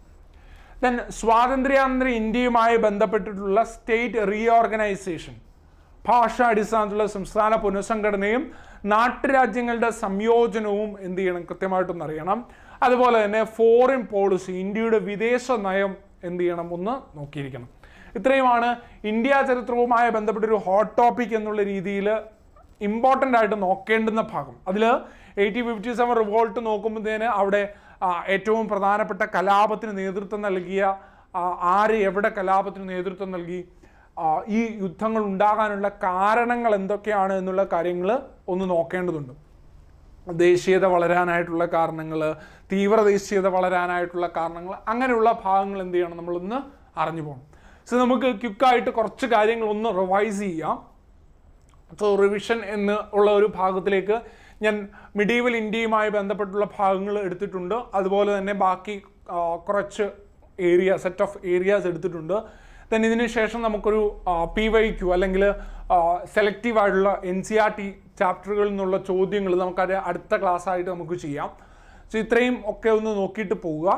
ഓക്കെ, നമുക്ക് ഏറ്റവും പ്രധാനപ്പെട്ട കുറച്ച് പോയിന്റുകളിലേക്ക് വരാം. ജസ്റ്റ് പറഞ്ഞു പോകുന്നു എന്ന് മാത്രമേ ഉള്ളൂ. നമ്മൾ ഡീറ്റെയിൽ ചെയ്ത് പഠിച്ചതാണ്, ഒന്ന് റീവിഷനാണ്. ജസ്റ്റ് നിങ്ങളുടെ ശ്രദ്ധ ഇതിലേക്കൊന്ന് കൊണ്ടുവരുന്നു. ഓക്കെ, സോ ഏറ്റവും പ്രധാനപ്പെട്ട ആദ്യത്തെ ഒരു പോയിന്റ്, AD 712 അറബികളുടെ ആദ്യത്തെ സിന്ധ് അധിനിവേശത്തിന് നേതൃത്വം നൽകിയത്. ഇന്ത്യയിലേക്ക് അറബികളുടെ വിദേശികളായിട്ടുള്ള അറബികൾ ഇന്ത്യയിലേക്ക് കടന്നു വരുന്നു. അവരുടെ സിന്ധ് അധിനിവേശത്തിന് നേതൃത്വം നൽകിയ ഒരു പ്രധാനപ്പെട്ട വ്യക്തിയാണ് ആര്? മുഹമ്മദ് ബിൻ കാസിം എന്നുള്ളത്. ഓക്കെ, അപ്പോൾ AD 712 മുഹമ്മദ് ബിൻ കാസിം ഇന്ത്യ ആക്രമിക്കുന്നത്, സിന്ധ് അധിനിവേശം. ഓക്കെ, ഇനി അറബികൾ സിന്ധ് ആക്രമിച്ചപ്പോൾ സിന്ധിലെ രാജാവ് ആരാണ്? ദാഹിറാണ്. ഓക്കെ, ഇനി AD 1000-നും 1027-നും ഇടയിൽ 17 തവണ ഇന്ത്യ ആക്രമിച്ച ഭരണാധികാരിയാണ് മുഹമ്മദ് ഗസനി എന്നുള്ളത്. അദ്ദേഹത്തിന്റെ ഏറ്റവും പ്രസിദ്ധമായ 2 ആക്രമണങ്ങളാണ് ഗുജറാത്തിലെ സോമനാഥ ക്ഷേത്രത്തിലെ ആക്രമണം, അതുപോലെ തന്നെ AD 1018 കനൌജിലെ ആക്രമണവും മുഹമ്മദ് ഗസനിയുടെ ഏറ്റവും പ്രധാനപ്പെട്ട ആക്രമണമാണ്. ഓക്കെ, ഇനി ഒന്നാം തറൈൻ യുദ്ധം. നമ്മൾ മിഡീവൽ ഇന്ത്യയിലേക്ക് വരുമ്പോഴത്തേന് അറിഞ്ഞു വെക്കേണ്ടുന്ന മറ്റൊരു ടോപ്പിക്കാണ് തറൈൻ യുദ്ധം എന്നുള്ളത്. 1191 തറൈൻ യുദ്ധം. ആരൊക്കെ തമ്മിലാണ്? മുഹമ്മദ് ഗോറിയും അതുപോലെ തന്നെ പൃഥ്വിരാജ് ചൗഹാനും തമ്മിലാണ്. ഗോറി ഇതിൽ പരാജയപ്പെട്ടു. ദെൻ രണ്ടാം തറൈൻ യുദ്ധം 1192 രണ്ടാം തറൈൻ യുദ്ധം. പൃഥ്വിരാജ് ചൗഹാനും ആണ് അതിൽ പരാജയപ്പെടുന്നത്. ഗോറി എന്ത് ചെയ്യുന്നു? അതിൽ വിജയിക്കുന്നു. ഇതോടുകൂടി എന്ത് ചെയ്യുന്നു? ഗോറിയുടെ കീഴടക്കിയ പ്രദേശങ്ങൾ നിയന്ത്രിക്കാനായിട്ട് അദ്ദേഹം ആരെ അയക്കുന്നു? ഖുത്ബുദ്ദീൻ ഐബക്കിനെ അയക്കുന്നു. അങ്ങനെ എന്ത് ചെയ്യാണ്? ഇന്ത്യയിൽ സുൽത്താനേറ്റ് രാജവംശം ഇന്ത്യയിൽ സ്ഥാപിക്കപ്പെടുന്നു. ഓക്കെ, നളന്ദ സർവകലാശാല തകർത്ത മുസ്ലിം ജനറലാണ് ബക്തിയാർ ഖിൽജി എന്നുള്ളത്. ഓക്കെ, ക്രൗൺ നിയമത്തിൽ ഉൾപ്പെട്ട പ്രധാനപ്പെട്ട നിയമങ്ങൾ, അതായത് ഇന്ത്യയിലെ ഭരണം ആരേറ്റെടുക്കുന്നു? ബ്രിട്ടീഷ് രാജ്ഞി ഏറ്റെടുക്കുന്നു. അതിൻ്റെ ഭാഗമായിട്ട് ഇന്ത്യയിലെ ചില നിയമങ്ങൾ ബ്രിട്ടീഷ് പാർലമെന്റ് പിന്നീട് കൊണ്ടുവന്നു. അത് 1858 ഗവൺമെന്റ് ഓഫ് ഇന്ത്യ ആക്ട് എന്നുള്ള ബെറ്റർ ഗവൺമെന്റ് ആക്ട്, അല്ലെങ്കിൽ ക്യൂൻ വിക്ടോറിയ രാജ്ഞിയുടെ ആ ഒരു പ്രൊക്ലമേഷൻ അടങ്ങുന്ന ആ ഒരു ഭാഗം. Then Indian council act 1861, Indian council act 1892, Indian council act അഥവാ മിൻഡോ മോർലി റിഫോംസ് 1909, മുസ്ലിമുകൾക്ക് പ്രത്യേക നിയോജക മണ്ഡലം അനുവദിച്ചു കൊടുത്ത, സ്പെഷ്യൽ കോൺസ്റ്റിറ്റ്യുവൻസി അല്ലെങ്കിൽ സെപ്പറേറ്റ് ഇലക്ട്രേറ്റ് അനുവദിച്ചു കൊടുത്ത ഒരു ആക്ടാണ് മിൻഡോ മോർലി റിഫോംസ് എന്ന് പറയുന്നത് 1909. Then government of India act Montagu Chelmsford reforms 1919 Montagu Chelmsford reforms പ്രവിശ്യകളിലെ ദയാർക്കി ദ്വിഭരണ സംവിധാനം കൊണ്ടുവന്നു. അതുപോലെ തന്നെ ബൈക്യാമറ ലെജിസ്ലേറ്റീവ് സിസ്റ്റം ഇൻട്രൊഡ്യൂസ് ചെയ്തത് ഈ ഗവൺമെന്റ് ഓഫ് ഇന്ത്യ ആക്ടിലൂടെയാണ്, മൗണ്ടേഗു ചെൻസ്ഫോർഡ് റിഫോംസിലൂടെയാണ്. Then government of India act 1935 പ്രവിശ്യയിലെ ദ്വിഭരണം അവസാനിപ്പിച്ചു. ആ ദ്വിഭരണം എവിടേക്ക് കൊണ്ടുവന്നു? കേന്ദ്ര ഗവൺമെന്റിലേക്ക് കൊണ്ടുവന്നു.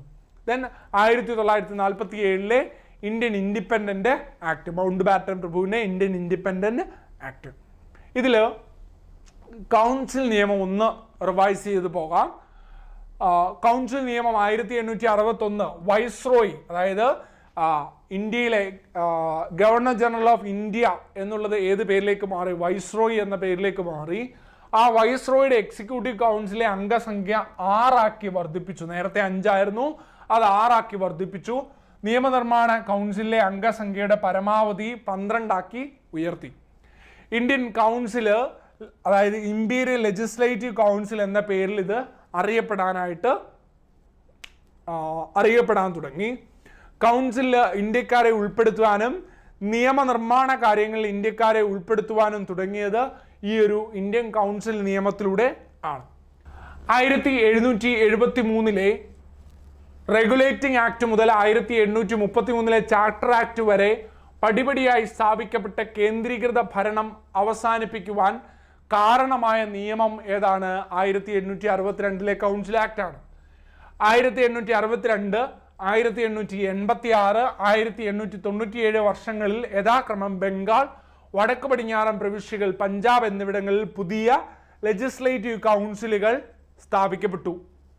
ഇനി 1959 കാനിങ് പ്രഭു കൊണ്ടുവന്ന അടിയന്തരാവസ്ഥ സമയങ്ങളിൽ 6 മാസ കാലാവധിയിൽ ഓർഡിനൻസ് ഇറക്കുവാൻ വൈസ്രോയ്ക്ക് അനുവാദം നൽകിയ പോർട്ട്ഫോളിയോ സിസ്റ്റത്തിനും ഈ ഒരു നിയമം വഴി അംഗീകാരം ഉണ്ടായി. അപ്പോൾ പോർട്ട്ഫോളിയോ സിസ്റ്റം ഓർത്ത് വെച്ചിരിക്കുക. അത് ആരാണ് ഇൻട്രൊഡ്യൂസ് ചെയ്തത്? കാനിങ് പ്രഭുവാണ് ഇൻട്രൊഡ്യൂസ് ചെയ്തത്. ഈ പോർട്ട്ഫോളിയോ സിസ്റ്റത്തിന് അംഗീകാരം നൽകുന്നത് ഇന്ത്യൻ കൗൺസിൽ നിയമം 1861. ഓക്കെ, ഇനി ഇന്ത്യൻ കൗൺസിൽ നിയമം 1892 എന്താണ്? ഇമ്പീരിയൽ ലെജിസ്ലേറ്റീവ് കൗൺസിലെ അംഗസംഖ്യ വർദ്ധിപ്പിച്ചു, പരമാവധി 16 അംഗങ്ങളെ പരോക്ഷമായി തെരഞ്ഞെടുക്കാമെന്ന് വ്യവസ്ഥ ചെയ്തു. അതായത് ഇലക്ഷൻ, തെരഞ്ഞെടുപ്പ് എന്നുള്ള ആശയത്തെ ആദ്യമായി കൊണ്ടുവരുന്ന നിയമം ഏതാണ്? 1892 ഇന്ത്യൻ കൗൺസിൽ നിയമമാണ്. ഇനി അതുപോലെ തന്നെ ബഡ്ജറ്റ് ചർച്ച ചെയ്യാനും എക്സിക്യൂട്ടീവിനോട് ചോദ്യങ്ങൾ ചോദിക്കാനുമുള്ള ഒരു അധികാരം ഇന്ത്യക്കാർക്ക് ലഭിക്കുന്നതും ഏതിലൂടെയാണ്? ഈ ഒരു കൗൺസിൽ നിയമത്തിലൂടെയാണ്. ഓക്കെ, അപ്പം ബഡ്ജറ്റ് ചർച്ച ചെയ്യാനായിട്ടുള്ള അധികാരം ലഭിച്ച കൗൺസിൽ ആക്ട് ഏതാണ്? 1892 കൗൺസിൽ ആക്ട് ആണ്. ഇനി അടുത്തൊരു ടോപ്പിക്കിലേക്ക് വരുന്നു. സന്താൾ കലാപവും ഒക്കെയായി ബന്ധപ്പെട്ട് അറിഞ്ഞു പോകേണ്ടുന്ന ഒരു ഭാഗമാണ്. NCERT ടെക്സ്റ്റ് ബുക്കിൽ കൃത്യമായിട്ട് പറയുന്ന ഒരു വിഭാഗമാണ് ജോട്ടേദാർ എന്നുള്ളത്, ജോട്ടേദാർമാർ എന്നുള്ളൊരു ഭാഗം. സോ ഇവിടെ ബംഗാളിലെ ധനികരായിട്ടുള്ള, ബംഗാളിലെ റിച്ച് ആയിട്ടുള്ള കർഷക വിഭാഗം അറിയപ്പെട്ടിരുന്ന പേരാണ് ഏത്? ജോട്ടേദാർ എന്നുള്ളത്. ജോട്ടേദാർമാർ എന്നറിയപ്പെടുന്നത് ബംഗാളിലെ എന്താണ്? ധനികരായിട്ടുള്ള കർഷകരാണ്. ഇനി അവരുടെ സവിശേഷത എന്താണ്? ആയിരക്കണക്കിന് കൃഷിഭൂമി അവരുടെ കൈവശമുണ്ടായിരുന്നു. അവരുടെ കയ്യിൽ എന്തുണ്ടായിരുന്നു? ആയിരക്കണക്കിന് thousands acres ഓഫ് ലാൻഡ് ആരുടെ കൈവശമുണ്ടായിരുന്നു? ജോട്ടേദാർമാരുടെ കൈവശമുണ്ടായിരുന്നു. പ്രാദേശിക വ്യാപാരത്തെ നിയന്ത്രിച്ചിരുന്നു. ഓക്കെ, ലോക്കൽ ട്രേഡിനെ കൺട്രോൾ ചെയ്തിരുന്ന ഒരു വിഭാഗമാണ് ജോട്ടേദാസ് എന്നറിയപ്പെടുന്നത്. കർഷകർക്ക് പണം പലിശയ്ക്ക് നൽകിയിരുന്നു. ഓക്കെ, കർഷകർക്ക് അവരെന്ത് ചെയ്തിരുന്നു? ഹ്യൂജ് ഇൻട്രസ്റ്റിൽ അവരെന്ത് ചെയ്തിരുന്നു? വായ്പകൾ, ലോണുകളൊക്കെ നൽകിയിരുന്നു. ജോട്ടേദാർമാരുടെ കൃഷിഭൂമിയിൽ കൃഷി ചെയ്തിരുന്നത് ആരാണ്?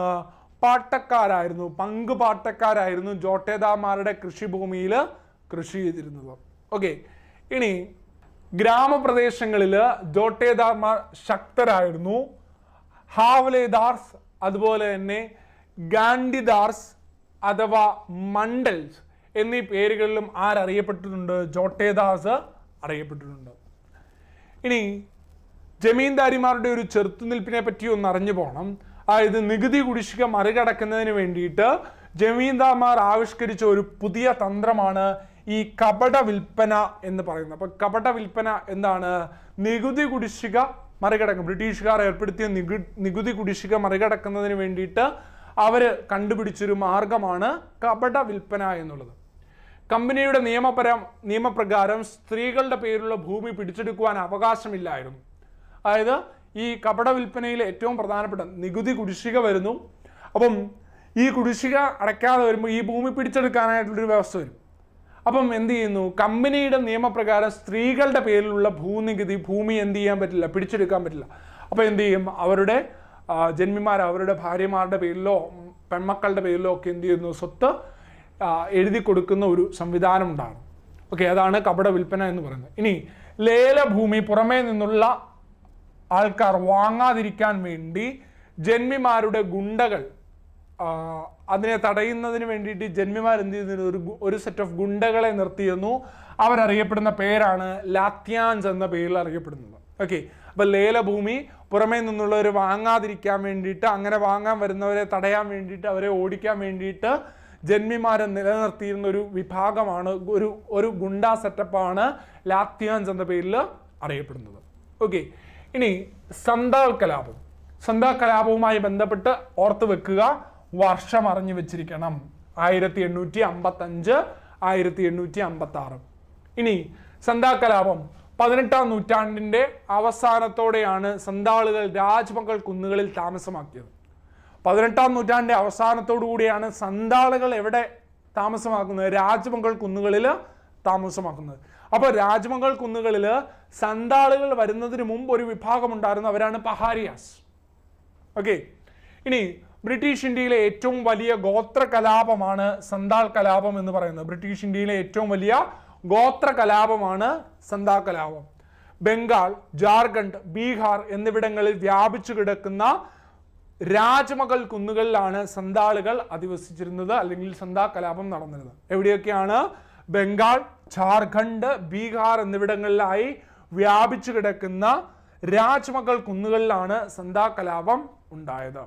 ഓക്കെ, ഇനി സന്താളുകൾ താമസിച്ചിരുന്ന കേന്ദ്രം ദാമിനി കൊഹക് എന്ന പേരിലാണ് അറിയപ്പെടുന്നത്. ദാമിനി കൊഹക് എന്താണ്? സന്താളുകൾ അധിവസിച്ച പ്രദേശമാണ് ദാമിനി കൊഹക് എന്ന പേരിൽ അറിയപ്പെടുന്നത്. സന്താളുകളുടെ ഈ കുടിയേറ്റം പഹാരികളുമായുള്ള സംഘർഷത്തിന് ഇടയാക്കി. ഈ സംഘർഷത്തിൽ പഹാരികൾ പരാജയപ്പെട്ടു. പഹാരികൾ എന്ത് ചെയ്തു? പിൻവലിഞ്ഞു. ഇനി സന്താളുകളുടെ ആയുധം അഥവാ അവരുടെ സിംബലാണ് കലപ്പ എന്നുള്ളത്. പഹാരികളുടെ ആയുധം ആണ് കൈക്കോട്ട് എന്നുള്ളത്. ഓക്കെ, സന്താളുകളുടെ ആയുധം കലപ്പയും പഹാരികളുടെ ആയുധം എന്താണ്? കൈക്കോട്ടും ആണ്. ബ്രിട്ടീഷുകാർ സ്ഥിരമായി ഭൂനികുതി സമ്പ്രദായം നടപ്പാക്കിയപ്പോൾ കാലാകാലങ്ങളായി സന്താൾ കർഷകർ കൃഷി ചെയ്തിരുന്ന ഭൂമി പെട്ടെന്ന് ജമീന്ദാരിമാരുടെ കൈകളിലായി വന്നു. ഈ ഒരു പ്രശ്നമാണ് സന്താൾ കലാപത്തിലേക്ക് നയിച്ചത്. അതിൻ്റെ ഏറ്റവും പ്രധാനപ്പെട്ട 2 പ്രാദേശിക നേതാക്കളാണ് സിന്ധു, കാനു എന്നിവ. ഓക്കെ, ഇനി സാമൂഹിക പരിഷ്കരണം, സോഷ്യൽ റിഫോംസുമായി ബന്ധപ്പെട്ടുള്ള ഭാഗങ്ങളും നോക്കണം. ഇവിടെയും നമുക്ക് കുറേ അധികം കാര്യങ്ങൾ, ഈ ഓരോ ടോപ്പിക്കൊക്കെ എടുത്തു കഴിഞ്ഞാൽ കുറേ അധികം കാര്യങ്ങൾ പറയേണ്ടതുണ്ട്. എന്നാൽ അതിൽ ഏറ്റവും എളുപ്പത്തിൽ ഏറ്റവും ഇമ്പോർട്ടൻ്റ് എന്നുള്ള രീതിയിൽ ഒന്ന് അറിഞ്ഞു പോകേണ്ടുന്ന, ഒന്ന് റിവൈസ് ചെയ്ത് പോകേണ്ടുന്ന ഭാഗമാണ് പറയുന്നത്. സാമൂഹിക പരിഷ്കർത്താക്കൾ, ഇന്ത്യയിലെ സോഷ്യൽ റിഫോംസ് മൂവ്മെൻറ്റ്സിൻ്റെ ലീഡേഴ്സ് മുന്നോട്ട് വെച്ചിരുന്ന ആവശ്യങ്ങൾ, അവരുടെ ഡിമാൻഡ് എന്തൊക്കെയായിരുന്നു? ഒന്ന്, ജാതി വ്യവസ്ഥയെ നിർമ്മാർജ്ജനം ചെയ്യുക. ഇന്ത്യയിൽ നിലനിൽക്കുന്ന കാസ്റ്റ് സിസ്റ്റത്തെ എന്ത് ചെയ്യുക? അബോളിഷ് ചെയ്യുക എന്നുള്ളത് ഈ ഒരു സോഷ്യൽ റിഫോംസ് മൂവ്മെൻറ്റ്സിൻ്റെ ഏറ്റവും പ്രധാനപ്പെട്ട ലക്ഷ്യമാണ്. എല്ലാവരുടെയും അവകാശങ്ങളെ സംരക്ഷിക്കുക, എല്ലാവരുടെയും റൈറ്റുകളെ പ്രൊട്ടക്റ്റ് ചെയ്യുക എന്നുള്ളത് സോഷ്യൽ റിഫോംസ് മൂവ്മെൻറ്റ്സ് മുന്നോട്ട് വെച്ച ഒരു ആവശ്യമാണ്. സ്ത്രീകൾക്കെതിരായിട്ടുള്ള വിവേചനങ്ങൾ അവസാനിപ്പിക്കുക. അപ്പം സ്ത്രീകൾ, വുമൻസ് നേരിടുന്ന ഡിസ്ക്രിമിനേഷൻസുകളൊക്കെ എന്ത് ചെയ്യുക? ഇല്ലാതാക്കുക എന്നുള്ള ഒരു ലക്ഷ്യം സാമൂഹിക പരിഷ്കർത്താക്കൾ മുന്നോട്ട് വെച്ചു. എല്ലാവർക്കും വിദ്യാഭ്യാസം നൽകുക, എഡ്യൂക്കേഷനെ പ്രൊമോട്ട് ചെയ്യുക, വിധവാ പുനർവിവാഹം നടപ്പാക്കുക, ശൈശവ വിവാഹവും പുരോഹിത മേധാവിത്വത്തെയും എന്ത് ചെയ്യുക? അവസാനിപ്പിക്കുക. ഇവയൊക്കെ ഏതിൻ്റെ പരിധിയിൽ വരുന്നുണ്ട്? ഇന്ത്യയിലെ സാമൂഹിക പരിഷ്കർത്താക്കൾ മുന്നോട്ട് വെച്ച ഏറ്റവും പ്രധാനപ്പെട്ട ഭാഗമാണ്. ഇവിടെ ബ്രഹ്മസമാജം, രാജാറാം മോഹൻ റോയും ബ്രഹ്മസമാജവും കൃത്യമായിട്ടൊന്ന് നോക്കിപ്പോകാനായിട്ട് ശ്രദ്ധിക്കുക. ഓക്കെ, ഇനി ഗാന്ധിജിയുമായി ബന്ധപ്പെട്ട മറ്റൊരു ഭാഗത്തിലേക്ക് വരുന്നു. ഇവിടെ ഗാന്ധിജി ഇന്ത്യയിലേക്ക് തിരികെ വരുന്നത്, അതായത് ഗാന്ധിജി കുറേ നാൾ ദക്ഷിണാഫ്രിക്കയിലായിരുന്നു, അവിടെ നിന്ന് ഗാന്ധിജി ഇന്ത്യയിലേക്ക് മടങ്ങി വരുന്നുണ്ട്.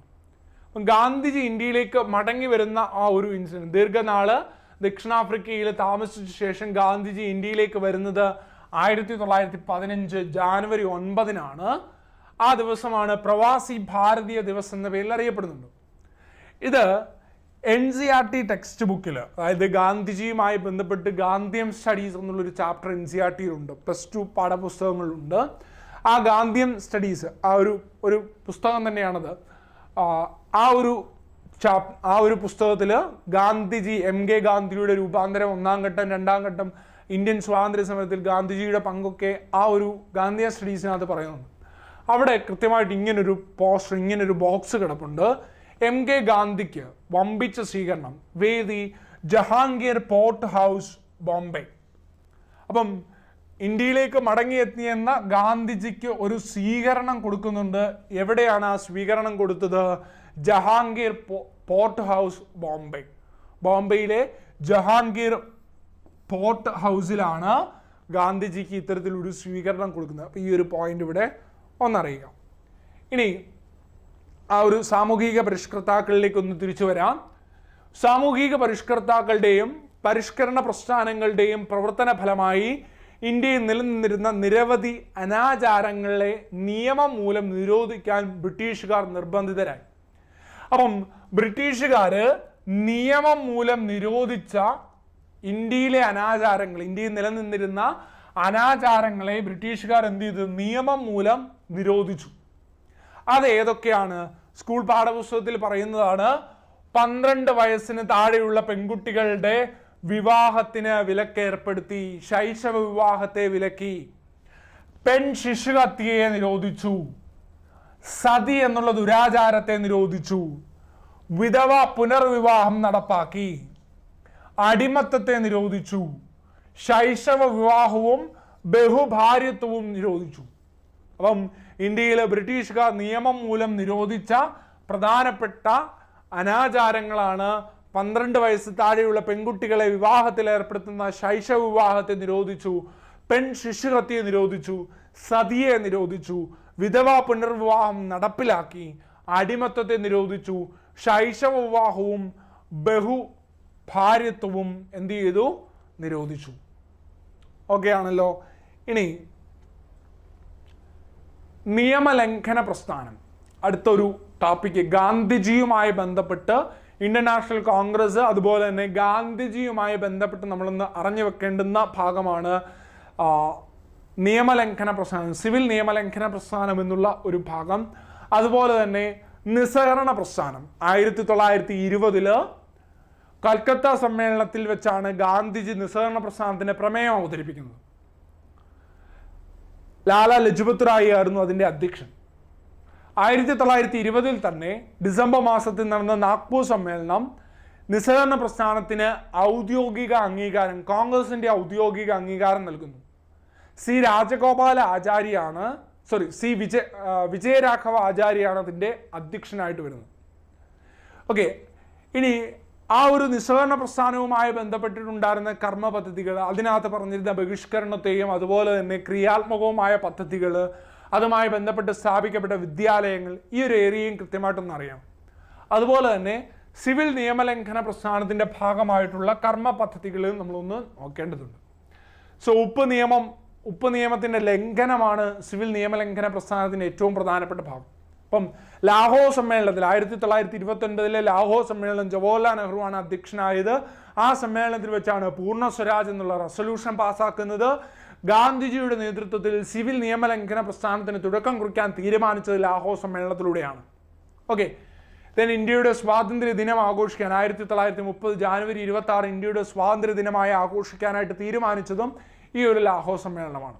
ഇനി അത്തരത്തിൽ സിവിൽ നിയമലംഘന പ്രസ്ഥാനത്തിന് ഏറ്റവും പ്രധാനപ്പെട്ട ഒരു കർമ്മ പദ്ധതിയാണ് ഉപ്പ് നിയമത്തിൻ്റെ ലംഘനം എന്നുള്ളത്.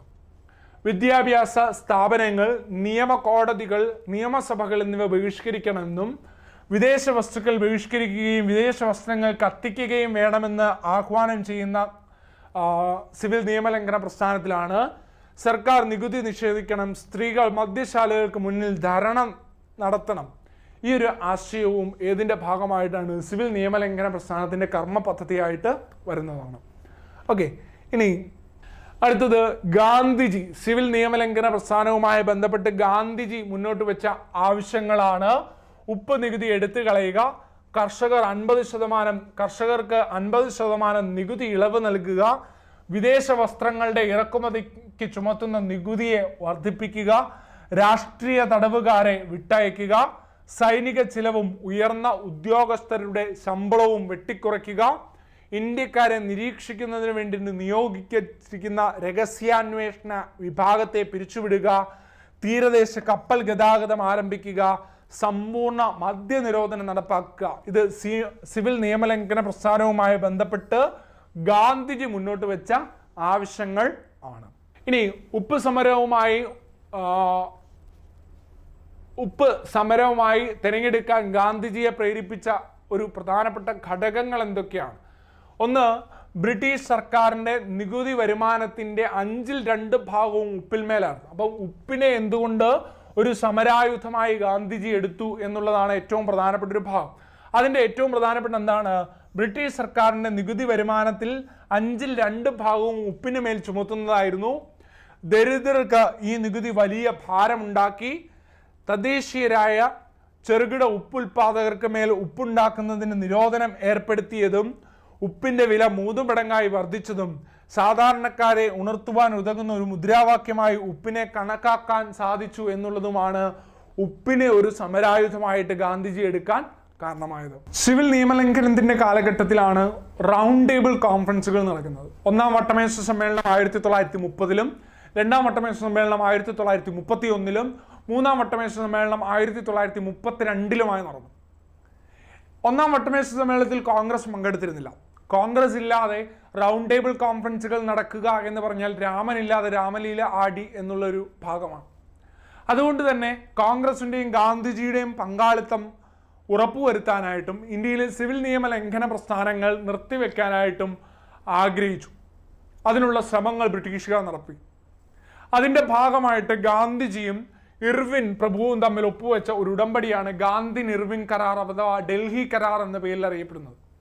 അപ്പം ഗാന്ധി ഇർവിൻ ഉടമ്പടി കോൺഗ്രസിന്റെ സഹകരണമില്ലാതെ യാതൊരു തീരുമാനം എടുക്കുവാൻ കഴിയില്ല എന്ന് ബ്രിട്ടീഷ് പാർലമെന്റ് ബോധ്യപ്പെട്ടു.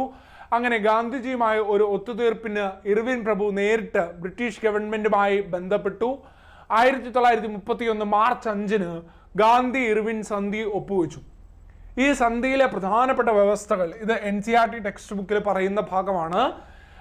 ഏറ്റവും പ്രധാനപ്പെട്ട വ്യവസ്ഥകൾ ഗാന്ധിജിയുമായി ബന്ധപ്പെട്ട് അല്ലെങ്കിൽ ബ്രിട്ടീഷുകാർ മുന്നോട്ട് വെച്ച വ്യവസ്ഥകളാണ്. അക്രമികാരികൾ ഒഴികെയുള്ള രാഷ്ട്രീയ തടവുകാരെ ജയിൽ മോചിതരാക്കും. ഓക്കെ, ഇപ്പം ഗാന്ധി ഇർവിൻ കരാറിലെ ഒന്നാമത്തെ വ്യവസ്ഥ എന്താണ്? സിവിൽ നിയമലംഘന പ്രസ്ഥാനത്തെ അടിച്ചമർത്തിയിരുന്നു. അതുമായി ബന്ധപ്പെട്ട് നിരവധി ആളുകളെ അറസ്റ്റ് ചെയ്ത് ബ്രിട്ടീഷുകാർ ജയിലിൽ പാർപ്പിച്ചിരുന്നു. അതിൽ അക്രമികളായിട്ടുള്ളവരെ ഒഴികെ ബാക്കിയുള്ള എല്ലാ തടവുകാരെയും എന്ത് ചെയ്യാം? മോചിപ്പിക്കാമെന്ന് വ്യവസ്ഥ ചെയ്തു.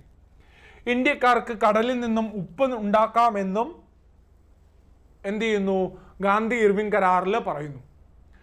മദ്യശാലകൾക്ക് മുൻപിൽ അതുപോലെ തന്നെ വിദേശ സാധനങ്ങൾ വിൽക്കുന്ന കടകൾക്ക് മുമ്പിലും ഇന്ത്യക്കാർക്ക് പ്രതിഷേധിക്കാം. അവർക്ക് എന്ത് ചെയ്യാം? പ്രൊട്ടക്ഷൻ അവർക്ക് പ്രതിഷേധങ്ങൾ നടത്താം. എവിടെ? മദ്യശാലകളുടെ മുമ്പിലും അതുപോലെ തന്നെ വിദേശ വസ്ത്രങ്ങൾ വിൽക്കുന്ന കടകൾക്ക് മുമ്പിലും അവർക്ക് പ്രതിഷേധിക്കാനുള്ള അവകാശമുണ്ട്. പ്രതിഷേധം പ്രകടിപ്പിച്ച് രാജിവെച്ച ഉദ്യോഗസ്ഥരോട് ഉദാര സമീപനം സ്വീകരിക്കും. അപ്പം ഇൻകേസ് ഈ ഒരു പ്രതിഷേധത്തിൻ്റെ ഭാഗമായിട്ട് ദേശീയതയുടെ ഭാഗമായിട്ട് പ്രതിഷേധിച്ചവരോട് ഉദാരമായിട്ടുള്ള ഒരു സമീപനം സ്വീകരിച്ച് അവരെ ജോലിയിലേക്ക് തിരിച്ചെടുക്കാനായിട്ട് ഗവൺമെന്റ് ശ്രമിക്കാം എന്നുള്ള ഒരു വ്യവസ്ഥയും ഏതിൽ പറയുന്നു? ഗാന്ധി ഇർവിൻ കരാറിൽ പറയുന്നു. ഇനി ഗാന്ധി ഇർവിൻ കരാറിൽ ഗാന്ധിജി അംഗീകരിച്ച വ്യവസ്ഥകൾ, ഇപ്പം ഇത് ബ്രിട്ടീഷുകാർ പറഞ്ഞു, അതായത് ഗാന്ധിജി അങ്ങോട്ട് ആവശ്യപ്പെട്ടതിൻ്റെ പേരിൽ ബ്രിട്ടീഷുകാർ അംഗീകരിച്ച വ്യവസ്ഥകൾ. ഇനി ബ്രിട്ടീഷുകാർ വെച്ച കുറച്ച് വ്യവസ്ഥകളുണ്ട്, അത് ഗാന്ധിജി ഇത് ഇർവിൻ പ്രഭു അംഗീകരിച്ച കാര്യം. ഗാന്ധിജി അംഗീകരിച്ച കാര്യം സിവിൽ നിയമലംഘന സമരം അവസാനിപ്പിക്കും. ഓക്കെ, താൽക്കാലികമായിട്ട് എന്ത് ചെയ്യാം? സിവിൽ നിയമലംഘനം പ്രസ്ഥാനത്തെ നിർത്തിവെക്കാം. രണ്ടാം വട്ടമേശ സമ്മേളനത്തിൽ ഇന്ത്യൻ നേതാക്കൾ പങ്കെടുക്കും. 3, എല്ലാ വിദേശ സാധനങ്ങളും ഇന്ത്യക്കാർ ബഹിഷ്കരിക്കില്ല. 4, പോലീസ് അതിക്രമങ്ങളെക്കുറിച്ച് ഇന്ത്യക്കാർ അന്വേഷണം ആവശ്യപ്പെട്ടില്ല. സിവിൽ നിയമലംഘന പ്രസ്ഥാന കാലഘട്ടത്തിൽ നടന്ന പോലീസിന്റെ അതിക്രമങ്ങളെക്കുറിച്ച് ഒരു അന്വേഷണം വേണമെന്നുള്ള ഒരു ഡിമാൻഡ് ഗാന്ധിജിയോ അല്ലെങ്കിൽ കോൺഗ്രസോ മുന്നോട്ട് വെക്കില്ല. അപ്പം ഇത് ഗാന്ധിജി അംഗീകരിച്ചത്, മറ്റേത് ആരാ അംഗീകരിച്ചത്? ഇർവിൻ പ്രഭു അല്ലെങ്കിൽ അംഗീകരിച്ച കാര്യങ്ങൾ. ഓക്കെ, ഇവർ തമ്മിൽ പരസ്പരം ഒരു ട്രീറ്റിയിലേക്കാണ് വന്നത്. അപ്പോൾ 2 കൂട്ടരും അംഗീകരിച്ച വ്യവസ്ഥകളാണ്. അതെന്ത് ചെയ്യുക? കൃത്യമായിട്ടൊന്ന് ഓർത്തു പോവുക. ഇനി അടുത്തത് കമ്മ്യൂണൽ അവാർഡാണ്. മൂന്നാം വട്ടമേശ സമ്മേളനത്തിൻ്റെയും പരാജയത്തെ തുടർന്ന് ഇന്ത്യയിലെ വിഭാഗീയ പ്രശ്നങ്ങളെ ഊട്ടി വളർത്തുന്നതിന് വേണ്ടിയിട്ട് കമ്മ്യൂണൽ അവാർഡ് എന്നുള്ളൊരു ഭാഗം വന്നു. രണ്ടാം വട്ടമേശ സമ്മേളനം പരാജയപ്പെട്ടതുകൊണ്ട് 1932 ഓഗസ്റ്റ് 16-ന് ബ്രിട്ടീഷ് പ്രധാനമന്ത്രി റാംസെ മെക്ഡൊണാൾഡ് സാമുദായിക പ്രാതിനിധ്യം പ്രഖ്യാപിച്ചു. ഓക്കെ, അപ്പം 1932 ഓഗസ്റ്റ് 16-ആണ് ഈ ഒരു കമ്മ്യൂണൽ അവാർഡ് പ്രഖ്യാപിക്കുന്നത്. റാംസെ മെക്ഡൊണാൾഡ് പ്രഖ്യാപിക്കുന്നത്. ഈ കമ്മ്യൂണൽ അവാർഡ് അതിൻ്റെ പ്രധാനപ്പെട്ട നിർദ്ദേശങ്ങൾ, ഒന്ന് എന്താണ്? മുസ്ലിമുകൾക്ക് നിയമസഭയിൽ ഉള്ളത് കൂടാതെ പ്രത്യേക സമ്മതിദാന അവകാശം അനുവദിക്കുക. മുസ്ലിമുകൾക്ക് പ്രത്യേക നിയോജക മണ്ഡലങ്ങൾ ഉണ്ടായിരിക്കും. കൂടാതെ കേന്ദ്രത്തിലും പ്രാദേശിക നിയമനിർമ്മാണ സഭയിലും നിശ്ചിത ശതമാനം അംഗത്വം അനുവദിക്കും. പിന്നോക്ക വിഭാഗങ്ങൾക്ക് 71% സീറ്റ് അനുവദിക്കുക. ഇവയെല്ലാം കമ്മ്യൂണൽ അവാർഡിനകത്തെ വ്യവസ്ഥകളായിരുന്നു. ഈ കമ്മ്യൂണൽ അവാർഡിനെ എതിർത്തിരുന്നു? ഗാന്ധിജി എതിർത്തിരുന്നു. ഗാന്ധിജി പൂനെയിലെ യർവാദ ജയിലിൽ അതേ തുടർന്ന് എന്ത് ചെയ്തു? നിരാഹാരം അനുഷ്ഠിച്ചു. അതിനെ തുടർന്ന് പൂനെ കരാറ് ഗാന്ധിജിയുമായി ഒപ്പുവെച്ചു. ഓക്കെ, പൂനെ പാക്ട് കമ്മ്യൂണൽ അവാർഡിനെ ഗാന്ധിജി അതിശക്തമായി എതിർത്തു. അദ്ദേഹം അതിനെതിരെ യർവാദ ജയിലിൽ മരണം വരെ നിരാഹാരം കിടക്കാൻ തീരുമാനിച്ചു. പൂനെ കരാർ ഒപ്പുവെച്ചതോടുകൂടി കമ്മ്യൂണൽ അവാർഡ് പിൻവലിച്ചു. പൂനെ കരാറിലെ വ്യവസ്ഥകൾ എന്തൊക്കെയാണ്? പൊതു മണ്ഡലങ്ങൾ തുടരും, അതായത് പൊതു കോൺസ്റ്റിറ്റ്യുവൻസികൾ തുടർന്നാൽ മതി.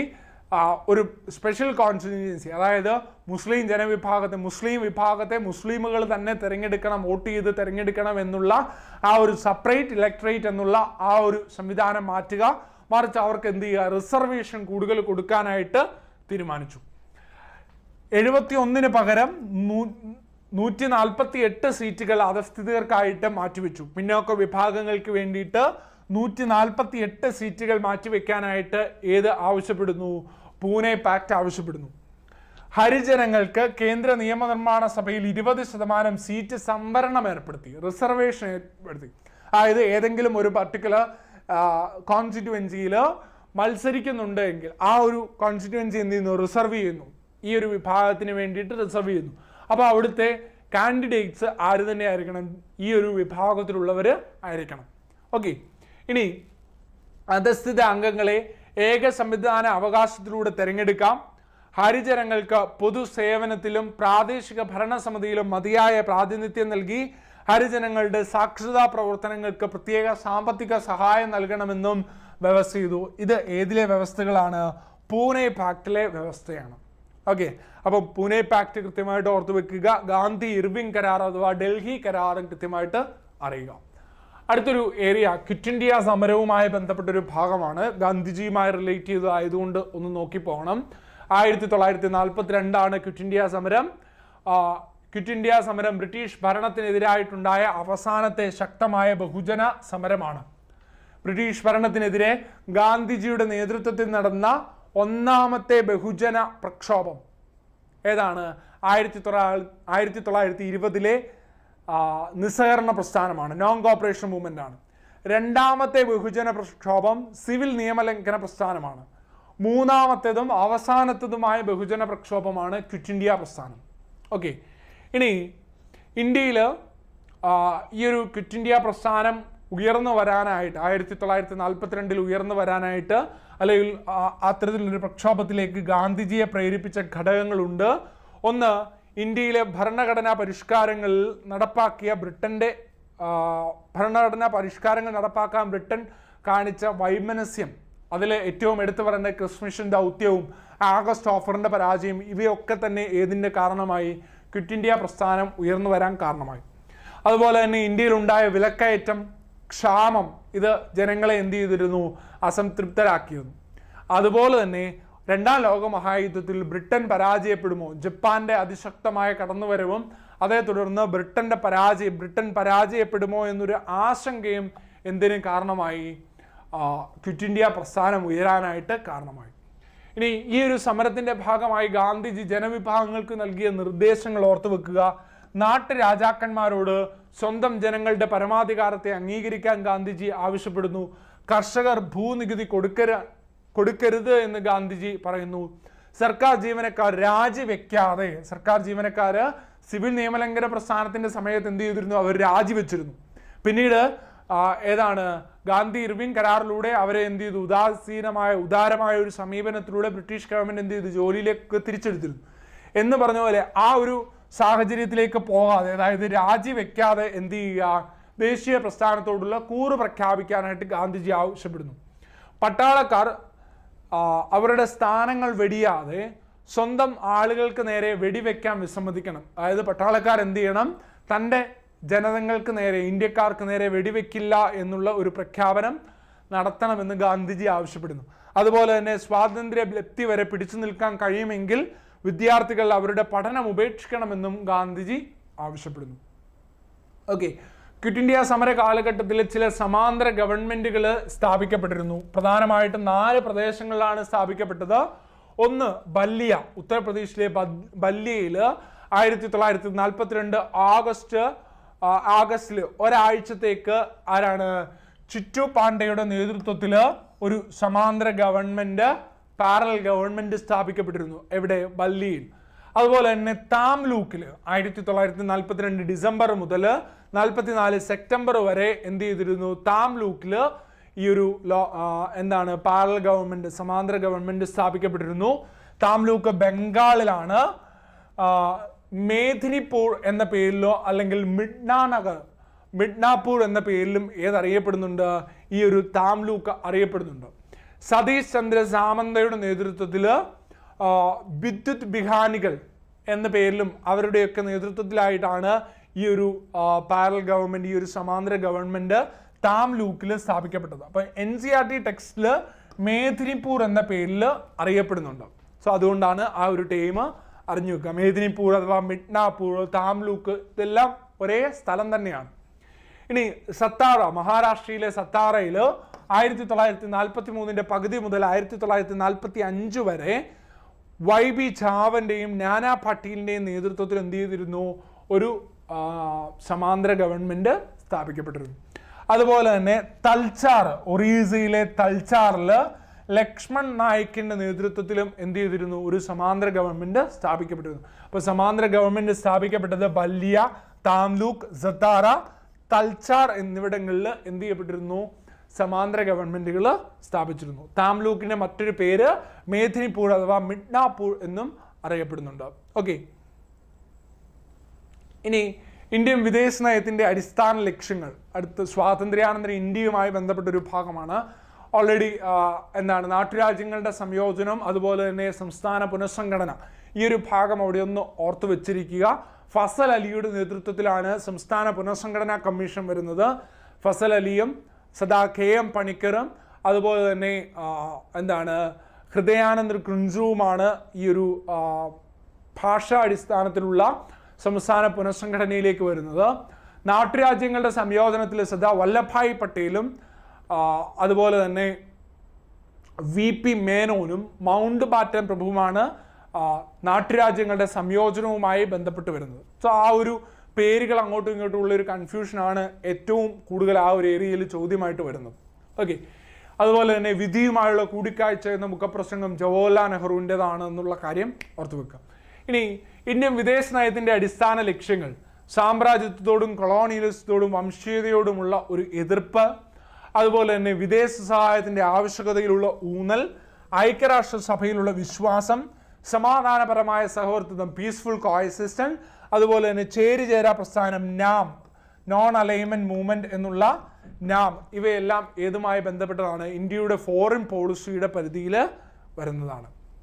ഓക്കെ, ഇനി കുറച്ച് ചോദ്യങ്ങൾ കുറച്ച് ഭാഗങ്ങളിലൂടെ ഒന്ന് നോക്കിപ്പോകാം. കാരണം നമ്മുടെ സിലബസിൽ കൃത്യമായിട്ട് 1950-കൾക്ക് ശേഷമുള്ള രാഷ്ട്രീയം എന്നുള്ളൊരു ഭാഗം പറയുന്നുണ്ട്. അപ്പോൾ 1950-കൾക്ക് ശേഷം എന്ന് പറയുമ്പോൾ അത് NCERT +2 പൊളിറ്റിക്കൽ സയൻസിലെ പാഠപുസ്തകം കൃത്യമായിട്ട് ഓരോ ചാപ്റ്ററിനകത്തും പറഞ്ഞു പോകുന്ന കാര്യങ്ങളാണ്.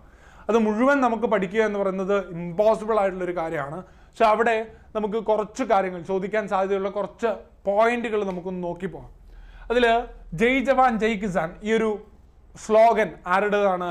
ലാൽ ബഹദൂർ ശാസ്ത്രിയുടേതാണ്. ജയ് ജവാൻ ജയ് കിസാൻ എന്നുള്ളത് ലാൽ ബഹദൂർ ശാസ്ത്രിയുടെ സ്ലോഗനാണ്. 1964 മുതൽ 1966 വരെയുള്ള കാലഘട്ടത്തിലെ ഇന്ത്യയുടെ പ്രധാനമന്ത്രിയായിരുന്നു ലാൽ ബഹദൂർ ശാസ്ത്രി. ഇദ്ദേഹത്തിന്റെ കാലഘട്ടത്തിലാണ് ഇന്ത്യ പാകിസ്ഥാൻ യുദ്ധം വരുന്നത്.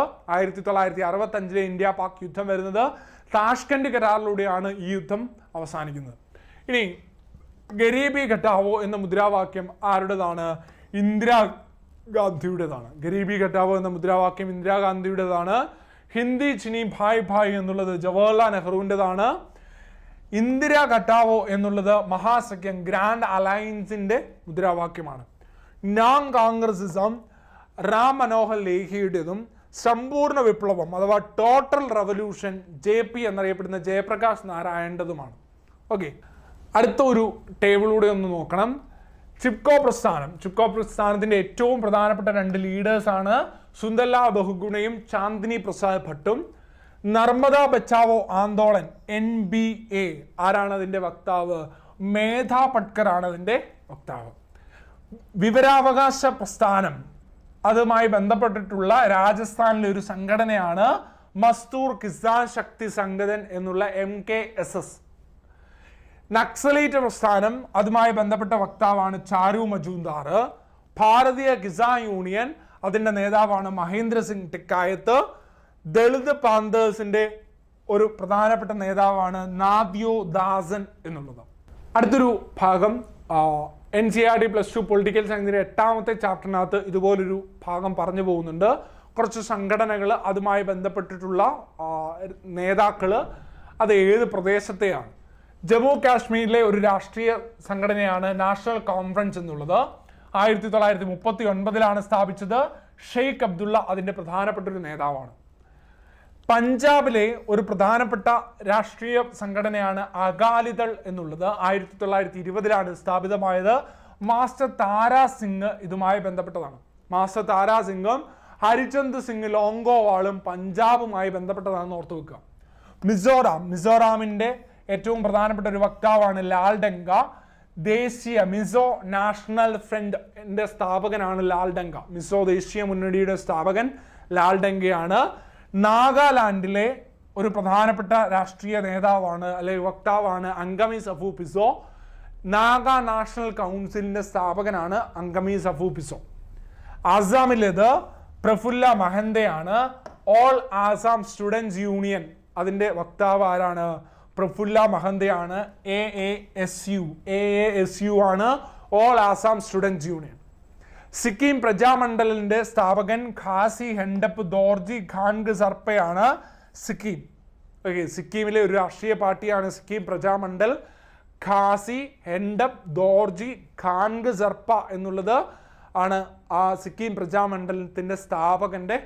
സോ നമ്മൾ ഇത്രയും കാര്യങ്ങളാണ് ഒരു റിവിഷൻ എന്നുള്ള, ഒരു ക്വിക്ക് റിവിഷൻ എന്നുള്ള രീതിയിലാണ് നമ്മൾ ഈ ഒരു ക്ലാസ് അറേഞ്ച് ചെയ്തിരിക്കുന്നത്. സോ ഇന്ത്യ ചരിത്രവുമായി ബന്ധപ്പെട്ട് കുറച്ച് ഹോട്ട് ടോപ്പിക്കുകൾ പരിചയപ്പെടുത്തിയിട്ടുണ്ട്. ആ ഹോട്ട് ടോപ്പിക്കുകൾ, കുറച്ച് ചോദ്യങ്ങൾ പരിചയപ്പെടുത്തി, അല്ലെങ്കിൽ കുറച്ച് ടോപ്പിക്കുകൾ ഒന്ന് റിവൈസ് ചെയ്തു. നമുക്കിനി ഒരു കുറച്ച് റിപ്പീറ്റഡ് ചോദ്യങ്ങൾ അല്ലെങ്കിൽ ചോദിക്കാൻ സാധ്യതയുള്ള NCERT ടെക്സ്റ്റിലെ കുറച്ച് സ്റ്റാൻഡേർഡ് ആയിട്ടുള്ള ചോദ്യങ്ങൾ നമുക്കൊന്ന് ഡിസ്കസ് ചെയ്യേണ്ടതുണ്ട്. അത് നമുക്ക് അടുത്തൊരു ക്ലാസ്സിലൂടെ ആയിട്ട് നമുക്കത് ഡിസ്കസ് ചെയ്യാം. കൃത്യമായിട്ട് പഠിക്കുക. എല്ലാ ഉദ്യോഗാർത്ഥി സുഹൃത്തുക്കൾക്കും വിജയാശംസകൾ നേരുന്നു. Thank you.